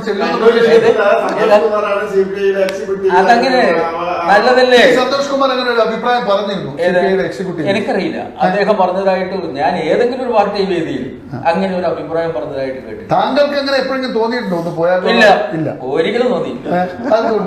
എന്തുകൊണ്ടാണ് ശ്രീ ചേലേരി പറയുമ്പോ പറഞ്ഞു, ഒരു മുന്നണിയും അതിലെ മാന്യമായ സ്ഥാനത്തെ കുറിച്ച് പറഞ്ഞു. അന്നും ഞാൻ പ്രസംഗിച്ച് നടക്കുന്ന ഒരാളാണ് ഈ ജില്ലയിലാകെ. ചിലപ്പോ അടുത്ത ജില്ലയിൽ പോകട്ടെ. ആ കാലഘട്ടത്തിൽ അച്യുത മേനോൻ ഗവൺമെന്റിന്റെ കാലഘട്ടത്തിൽ ഒടുവിൽ അന്നത്തെ DCC പ്രസിഡന്റ് ചക്കരക്കല്ലിൽ വെച്ചൊരു പ്രസംഗം, ഈ CPIക്ക് ഒരു ധാരണയുണ്ട്, ഉത്തരം താങ്ങി നിർത്തുന്നത് ഞാനാണെന്ന്. ഉത്തരത്തിന്മേൽ പറ്റിപ്പിടിച്ച പലിയ പോലെ CPIക്ക് അങ്ങനെ ഒരു ധാരണയുണ്ട്. എന്ന് വെച്ചാൽ അതിന്റെ അർത്ഥം നമ്മുടെ ഒരു ഔദാര്യമോ ഈ മരവിടി ഉള്ളതുകൊണ്ടോ ഉത്തരവ് പിടി ഉള്ളത് കൊണ്ടോ നിന്നു പോകുന്നതാണ്. അവിടുന്ന് തുടങ്ങിയ കലഹമാണ്. അല്ല, CPM പറഞ്ഞിട്ടില്ല ഇത് പല ഘട്ടങ്ങളിലും ഒന്നും പറഞ്ഞിട്ടില്ല. വഴികൾക്കിടയിലൂടെ കൊല്ലത്തൊക്കെ അത് പറഞ്ഞിട്ടുണ്ട്. അത് വലിയ വിവാദമാകുകയും മറന്നു പോകുന്നുണ്ട്. പറയേണ്ട ചില കാര്യങ്ങൾ പറയല്ലോ, ആരോടായാലും പറയല്ലോ. അത് ഞാൻ പറഞ്ഞില്ലേ, വ്യക്തിത്വങ്ങൾ നിലനിർത്തിക്കൊണ്ടുള്ള പാർട്ടികളുടെ പ്രവർത്തനവും മുന്നണി പ്രവർത്തനവും ചിലപ്പോ ചില കാര്യങ്ങളിൽ. നമ്മുടെ സമയം തീരുകയാണ്. നമ്മൾ സംസ്ഥാനതല നേതാക്കളൊക്കെ പലപ്പോഴും ഇത്തരം കാര്യങ്ങൾക്ക് വലിയ അഭിപ്രായങ്ങൾ പറയുന്നത് നമ്മൾ കേൾക്കാറുണ്ട്. കണ്ണൂരാണ് മുഖ്യമന്ത്രിയുടെ നാട്. കേരളം ഭരിച്ചിട്ടുള്ള മുഖ്യമന്ത്രിമാർ ഭൂരിഭാഗവും കണ്ണൂരുകാരാണ്. കെ കരുണാകരനായാലും ഇ.കെ. നയനാരായാലും ഇപ്പോൾ പിണറായി ആയാലും ഒത്തിരി നേതാക്കൾ. അതുപോലെ തന്നെ ഈ വിവാദങ്ങൾ വരുമ്പോഴും എങ്ങനെയൊക്കെയോ നമ്മുടെ കണ്ണൂരുകാരാണ് വിവാദത്തിൽപ്പെടുന്നത്. അപ്പോൾ അതുകൊണ്ട് തന്നെയാണ് കണ്ണൂരിലെ ഏറ്റവും പ്രമുഖരായ 3 രാഷ്ട്രീയ നേതാക്കൾ അവരുടെ അഭിപ്രായങ്ങൾ പങ്കുവച്ചത്. ഒരു കാര്യം വ്യക്തമാണ്, വയനാട് ദുരന്തത്തിന് പ്രൈം പ്രയോറിറ്റി നൽകിക്കൊണ്ട് അവിടെ ധനസഹായം എത്തിക്കുന്നതിനും അത്തരം കാര്യങ്ങളിലേക്ക് നമ്മൾ എത്തേണ്ടതുണ്ട്. അതുപോലെ തന്നെ സാധാരണക്കാരുടെ ജീവിത പ്രശ്നങ്ങളുണ്ട്, വിലക്കയറ്റം ഉൾപ്പെടെയുള്ള യാത്രാ ദുരിതം. ട്രെയിനിലൊക്കെ യാത്ര ചെയ്യുന്നതിനെ കുറിച്ച് നമ്മൾ ഡെയിലി കേൾക്കാം. ഇന്നും നമുക്ക് എവിടെയെങ്കിലും പോകണമെങ്കിൽ ട്രെയിനിൽ ബുക്ക് ചെയ്താൽ ടിക്കറ്റ് കിട്ടാത്ത അവസ്ഥയാണ്. അങ്ങനെ നിരന്തരം പ്രശ്നങ്ങൾ സാധാരണക്കാർ അനുഭവിക്കുന്നുണ്ട്. അതിലേക്ക് ശ്രദ്ധ വരുന്ന രീതിയിൽ കേരളത്തോട് കനിയണം കേന്ദ്രം എന്നുള്ള രാഷ്ട്രീയം ഒന്ന് മാറണം. വിവാദങ്ങൾക്ക് പിറകെ മാത്രം നമ്മൾ പോകാതെ പ്രാധാന്യം പൊതുസമൂഹത്തിന്റെ ദൈനംദിന ജീവിത പ്രശ്നങ്ങളായിരിക്കണം എന്ന് മാത്രമാണ് നേർറയ്ക്ക് പറയാനുള്ളത്. പങ്കെടുത്ത 3 നേതാക്കൾക്കും നേർറയുടെ നന്ദി, നമസ്കാരം.